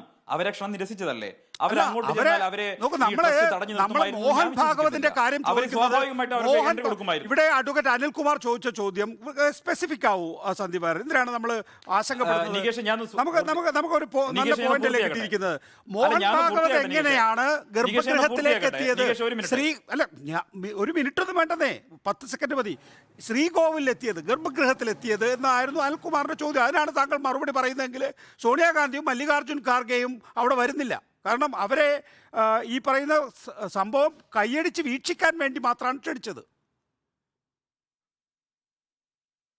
എങ്ങനെ നിങ്ങൾക്കറിയാം? അതെങ്ങനെ നിങ്ങൾക്കറിയാം? അവർ വന്നാൽ അങ്ങോട്ട് ഈ ട്രസ്റ്റ് പറഞ്ഞോ? പിന്നെ ഞങ്ങൾ അങ്ങോട്ട് ട്രസ്റ്റ് കയറ്റില്ല എന്ന് പറഞ്ഞല്ലോ, ഇല്ലല്ലോ. വളരെ നേരത്തെ തന്നെ അങ്ങനെയില്ല. ട്രസ്റ്റ് ഒന്ന് വളരെ ഉത്തരേന്ത്യൻ വ്യക്തമായി ഒരു പറഞ്ഞിരുന്നു ഈ 5 ഒരു പേരാണ് സെക്കൻഡ്, ഒരു ഗർഭഗൃഹത്തിൽ ഉണ്ടാവുക എന്ന്. ഒരു സെക്കൻഡ് ഞാൻ പൂർത്തിയാക്കട്ടെ. ട്രസ്റ്റ് ഇൻവൈറ്റ് ചെയ്ത ഇൻവിറ്റേഷൻ നിരസിച്ച ആളുകൾക്ക് ഇത് പറയാൻ അർഹതയില്ല എന്നുള്ളതാണ് ഏറ്റവും പ്രധാനപ്പെട്ട പോയിന്റ് എന്ന് പറയുന്നത്. ഇവരെല്ലാവരും നിരസിച്ചവരാണ്. ഇന്നത്തെ ഏറ്റവും പ്രധാനപ്പെട്ട വിഷയം എന്താ? ഇന്ന് സുപ്രീം കോടതി ഈ സഖ്യത്തെ എടുത്ത് ചവറ്റുകൊട്ടയെ വലിച്ചെറിഞ്ഞിട്ടുണ്ടല്ലോ. ഒന്ന് സുപ്രീം കോടതിയിൽ ഒരു കേസ് നടന്നല്ലോ. എന്താ നിങ്ങൾ മിണ്ടാത്ത അതിനെ കുറിച്ച്? എന്താ ഇന്ന് സുപ്രീം കോടതി നടന്ന വിഷയം എന്താ? ഇതുമായി ബന്ധപ്പെട്ട ഒരു ആർഗ്യുമെന്റ് നടന്നല്ലോ. ഇവിടെ കോൺഗ്രസിന്റെ പിന്തുണയോടുകൂടി ഭരിക്കുന്ന DMK സർക്കാർ ചെയ്തത് എന്താ? അവിടുത്തെ ഹിന്ദു ക്ഷേത്രങ്ങളിൽ, സ്വകാര്യ ക്ഷേത്രങ്ങളിലും സർക്കാർ നിയന്ത്രിക്കുന്ന ക്ഷേത്രങ്ങളിലും രാമജന്മഭൂമിയിൽ നടക്കുന്ന പ്രാണപ്രതിഷ്ഠയുമായി ബന്ധപ്പെട്ട ഒരു കാര്യവും വിഷ്വലും ടെലികാസ്റ്റ് ചെയ്യരുതെന്നും അത് തമിഴ്നാട്ടിലെവിടെയും പ്രദർശിപ്പിക്കരുതെന്നും ഒരമ്പലത്തിലും പ്രത്യേക പൂജ നടത്തരുതെന്നും അവിടെ ഹിന്ദുക്കൾ സംഘടിക്കരുതെന്നും ഭക്തർ സംഘടിക്കരുതെന്നും പൂജ നടത്തരുതെന്നും ഉത്തരവിറക്കി. ആ ഉത്തരവാണ് ഇന്ന് സുപ്രീം കോടതി ഇടപെട്ട് ചവറ്റുകൊട്ടയിലിട്ടത്. നിങ്ങൾ ഇത്രയും വലിയ ഹീനമായിട്ടുള്ള PDT ആചാരി, സ്വാതന്ത്ര്യത്തിന് ശേഷം ഒരു ഫ്രഞ്ച് റൈറ്റർ ചോദിച്ചപ്പോൾ ജവഹർലാൽ നെഹ്റു പറഞ്ഞത് താൻ അനുഭവിക്കുന്ന ഏറ്റവും വലിയ വെല്ലുവിളി ഒരു റിലീജിയസ് കൺട്രിയിലെ ഒരു സെക്യുലർ സ്റ്റേറ്റ് ക്രിയേറ്റ് ചെയ്യുന്നതിന്റെ. ഞാൻ ആവശ്യത്തിന് സമയം തന്നില്ലേ ശ്രീ സന്ദീപ്? അല്ല എനിക്ക് സമയം തന്നില്ല. നിങ്ങൾ തടസ്സപ്പെടുത്തിക്കൊണ്ടിരിക്കുകയാണ്. ഈ വിഷയത്തിൽ ബാക്കിയുള്ളവരൊക്കെ സംസാരിക്കുന്നത് എനിക്കെതിരെയാണ്. സ്വാഭാവികമായിട്ടും നികേഷും എനിക്കെതിരെ സംസാരിച്ചുകൊണ്ടിരിക്കുന്നത്. എന്റെ പോയിന്റിന് സന്ദീപ് ആവശ്യത്തിന് കൂടുതൽ സമയം എടുത്തു. സന്ദീപ് ഇനിയിപ്പോ കുറെ അധികം പറഞ്ഞുകൊണ്ട് നമുക്ക് പോയിന്റ് മാത്രം പറയൂ. 1 മിനിറ്റേ ഉള്ളൂ. അല്ല 1 മിനിറ്റേ ഉള്ളൂ. ആവശ്യത്തിൽ ആ ഒറ്റ കാര്യം എനിക്ക് പോയിന്റ്, നിങ്ങൾ ചോദിച്ച പോയിന്റ് അല്ലല്ലോ. നിങ്ങൾ ആവശ്യമില്ലാത്ത കാര്യങ്ങൾ ചോദിക്കുമ്പോൾ എനിക്ക് പോയിന്റ് വരികയല്ലേ. ഒറ്റ കാര്യം പറയുന്നുള്ളൂ. ഇവിടെ അനിൽകുമാർ ചോദിച്ചൊരു കാര്യം, എന്തുകൊണ്ട് മോഹൻ ഭാഗവത് പങ്കെടുത്തു? അതിന് ഒറ്റ ഉത്തരവേ ഉള്ളൂ. ഒന്ന്, ട്രസ്റ്റാണ് തീരുമാനിച്ചത്, ഗവൺമെന്റ് പരിപാടിയല്ല. ട്രസ്റ്റ് തീരുമാനിച്ചു, അമ്പലത്തിന്റെ കമ്മിറ്റി തീരുമാനിച്ചു.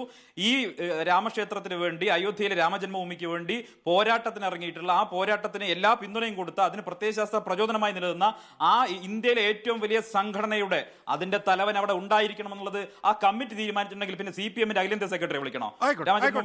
താത്വികമായിട്ടുള്ള പിന്തുണ കൊടുക്കുകയും 2000 പേര് അത്രയാ കൊല്ലപ്പെട്ടത് ശ്രീ സന്ദീപ് വാര്യർ കണക്കനുസരിച്ച്.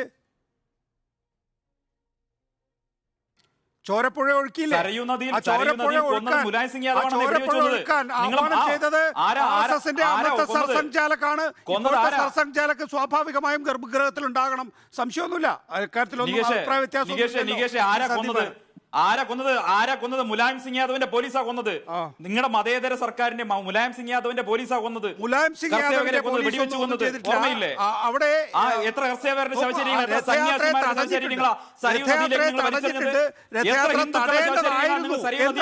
പിന്നീട് ഡിസംബർ 6-ാം തീയതി തെളിയിക്കുകയും ചെയ്തു. അത് മുലായം സിംഗ് യാദവ് അല്ല തടഞ്ഞത്, ലാലു പ്രസാദ് യാദവാണ്. ആ ലാലു പ്രസാദ് യാദവ് തടയേണ്ടത് തന്നെ ആയിരുന്നു. ഡിസംബർ 6 തെളിയിക്കുന്നത്. ഡിസംബർ 6 തെളിയിക്കും. ശരി, താങ്കൾക്ക് പറയാനുള്ളത് പറഞ്ഞു. മുലായം സിംഗ് യാദവിന്റെ പോലീസാണ്. ആയിക്കോട്ടെ, വെടിവെച്ചൊന്നും മുലായത്തിന്റെ പോലീസാണ്. എന്റെ സന്ദീപ്, നമ്മുടെയൊക്കെ തലമുറയുടെ കാലഘട്ടത്തിൽ സംഭവിച്ച കാര്യം ആളുകളെ തെറ്റിദ്ധരിപ്പിക്കല്ലേ? നമ്മുടെയൊക്കെ തലമുറയിൽ സംഭവിച്ച കാര്യങ്ങളാണിത്. ആളുകളെ തെറ്റിദ്ധരിപ്പിക്കല്ലേ? ഈ 1980-ലെ BJP രൂപീകരിക്കപ്പെടുന്നു.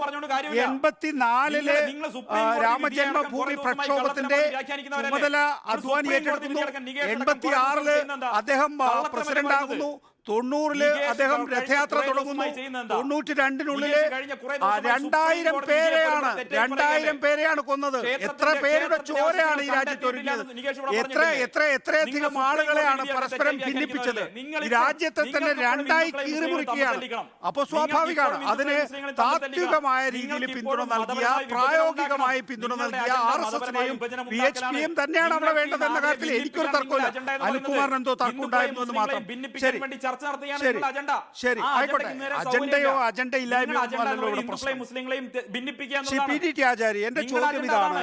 താൻ അനുഭവിക്കുന്ന ഏറ്റവും പ്രധാനപ്പെട്ട വെല്ലുവിളി എന്ത് എന്ന് ജവഹർലാൽ നെഹ്റുവിനോട് ചോദിച്ചപ്പോൾ ഒരു റിലീജിയസ് കൺട്രിയിൽ എങ്ങനെയാണ് ഒരു സെക്യുലർ സ്റ്റേറ്റ് ഉണ്ടാവുക എന്നുള്ളത് സംബന്ധിച്ചാണ് അദ്ദേഹത്തെ ആശങ്കപ്പെടുത്തിയിരുന്നത്. ഭരണഘടന എഴുതി വെച്ചിട്ടും കാര്യമൊന്നുമില്ല, അത് കൈകാര്യം ചെയ്യുന്ന ആളുകളെ അടിസ്ഥാനപ്പെടുത്തിയിരിക്കുമെന്ന് BR അംബേദ്കറും പറഞ്ഞല്ലോ. നോക്കൂ, നമ്മുടെ രാജ്യം ആ നിലയിൽ ഒരുപക്ഷെ ഭരണഘടനയെ മറികടന്നുകൊണ്ട് പോവുകയാണ്. ഈ ഭരണഘടനയെ മറികടന്നൊരു ഭരണ സംവിധാനത്തിന് പ്രവർത്തിക്കാൻ സാധ്യമല്ല. ഭരണഘടനയ്ക്കുള്ളിൽ നിന്നുകൊണ്ട് മാത്രമേ അത് ചെയ്യാൻ സാധ്യമൂ. ഞാൻ മുമ്പ് പറഞ്ഞതുപോലെ ഓരോ പൊളിറ്റിക്കൽ പാർട്ടീസ് അധികാരത്തിൽ വരുമ്പോൾ ആ പാർട്ടികളുടെ നയങ്ങളും പ്രോഗ്രാംസും ഒക്കെ അനുസരിച്ച് ആണ് അവർ തീരുമാനങ്ങൾ എടുക്കുന്നത്. അത് ഒരു ജനാധിപത്യ വ്യവസ്ഥയിൽ അങ്ങനെയാണത്. പക്ഷേ ഇപ്പം BJP-യുടെ ഗവൺമെൻറ്റാണ് ഇരിക്കുന്നത്. ഇനി വേറൊരു ഗവൺമെൻറ് വന്നാലും ഏത് ഗവൺമെൻറ് വന്നാലും ഭരണഘടനയുടെ അടിസ്ഥാന മൂല്യങ്ങൾ, അതായത് സെക്യുലറിസം എന്ന് പറയുന്നത് ഭരണഘടനയുടെ ബേസിക് സ്ട്രക്ചറിന്റെ ഭാഗമാണ്. കാരണം ഈ രാജ്യം നിലനിൽക്കേണ്ടത് സെക്യുലറിസത്തിന്റെ അടിസ്ഥാനത്തിലാണ് എന്നുള്ള കാഴ്ചപ്പാട് നമ്മുടെ ഭരണഘടന എഴുതിയുണ്ടാക്കിയ പ്രാന്തദർശികളായ ആളുകൾക്ക് അതുണ്ടായിരുന്നു. അങ്ങനെ ഒരു പെർസെപ്ഷൻ ഉണ്ടായിരുന്നു. അപ്പൊ അങ്ങനെ അതൊരു കൺവിക്ഷനാണ്. അപ്പൊ ആ ഒരു ഡീപ്പ് കൺവിക്ഷന്റെ പേരിലാണ് അവരങ്ങനെ ആ രീതിയിൽ ഇത് ഡിസൈൻ ചെയ്തിരിക്കുന്നത്. അപ്പൊ അതുകൊണ്ട് ഏത് ഗവൺമെന്റ് വന്നാലും അത് ഭരണഘടനയ്ക്ക് അനുകൂലമായി മാത്രമേ പ്രവർത്തിക്കാൻ സാധിക്കൂ എന്നുള്ളതാണ്. ഇനി ഭരണഘടനയിലെ അടിസ്ഥാന മൂല്യങ്ങളിൽ നിന്നൊരു ഗവൺമെന്റ് വ്യതിചലിക്കുകയാണെങ്കിൽ ഓഫ് കോഴ്സ് അതിന് മറ്റു സംവിധാനങ്ങളുണ്ട്, കോടതിയുണ്ട്. കോടതിക്ക് തീർച്ചയായിട്ടും അതിനെക്കുറിച്ച് ചിന്തിക്കാൻ പറ്റും. അപ്പൊ അങ്ങനെ നമ്മുടെ ഒരു ഭരണ സംവിധാനം തന്നെ അങ്ങനെയാണ്. അപ്പൊ അതുകൊണ്ട് അതിനെക്കുറിച്ചൊന്നും കൂടുതലായിട്ടൊന്നും എനിക്ക് പറയാനില്ല. പക്ഷേ PDT ആചാര്യ നോക്കൂ, ഇപ്പോൾ 1946 മുതൽ 47 വരെ ഒരു വർഷക്കാലം ജിന്നയുടെ മുസ്ലിം ലീഗ് രക്തപ്പുഴ ഒഴുക്കിയത് കൊണ്ടാണ് ഈ രാജ്യം രണ്ടായി വിഭജിക്കേണ്ടി വന്നത്. ബ്രിട്ടീഷുകാർ ആ നിലയിൽ ഒത്താശ ചെയ്തത് ജിന്നയ്ക്ക് വേണ്ടി ഈ നിലയിലാണ്. ഇപ്പോൾ നേരത്തെ ചൂണ്ടിക്കാണിച്ചതുപോലെ തന്നെ 86-ലാണ് അദ്വാനി പ്രസിഡന്റ് ആകുന്നത്. 90-92 ആകുമ്പോഴേക്കും ബാബർ മസ്ജിദ് തകർക്കാൻ കഴിയുന്നു. 2024 കാലഘട്ടമാകുമ്പോഴേക്കും വീണ്ടും ഒരു സർക്കാരിനെ അധികാരത്തിൽ കൊണ്ടുവരാൻ കഴിയുന്ന വിധത്തിലൊരു ഹിസ്റ്റീരിക്കലായിട്ടുള്ള അന്തരീക്ഷം രാജ്യത്ത് സൃഷ്ടിക്കാൻ കഴിയുന്നു എന്നുള്ളത്. അപ്പോൾ ഈ വിഭജന ശക്തികൾ, വർഗീയ ശക്തികൾ വിചാരിക്കുന്നത് നടക്കുകയാണ് ഈ രാജ്യത്ത്. നികേഷ്, ഞാൻ ആദ്യം പറഞ്ഞു ഈ പൊളിറ്റിക്കലായിട്ടുള്ള ചോദ്യങ്ങൾ ഞാനത് സാധാരണ അതിന് ആൻസർ പറയാറേ ഇല്ല. അങ്ങനൊരു അഭിപ്രായം ഞാൻ പ്രകടിപ്പിക്കാറുമില്ല. അപ്പം അതുകൊണ്ട് നികേഷിൻ്റെ ഈ ചോദ്യം എന്ന് പറഞ്ഞാൽ അത് ഒരു പൊളിറ്റിക്കൽ ചോദ്യമാണ്. അപ്പം അതുകൊണ്ട് ഞാൻ ആ ചോദ്യത്തിന് ആൻസർ പറയാൻ ഉദ്ദേശിക്കുന്നില്ല. നന്ദി. അഡ്വക്കേറ്റ് കെ അനിൽകുമാർ, ഒപ്പം തന്നെ ശ്രീ സന്ദീപ് വാര്യർ, ഒപ്പം തന്നെ PDT ആചാരി, കൊടിക്കുന്നിൽ സുരേഷ്, പ്രവർത്തക സമിതി അംഗം ACC, സഹകരിച്ചതിന് നന്ദി. ഇനി മീറ്റ് എഡിറ്റേഴ്സ്.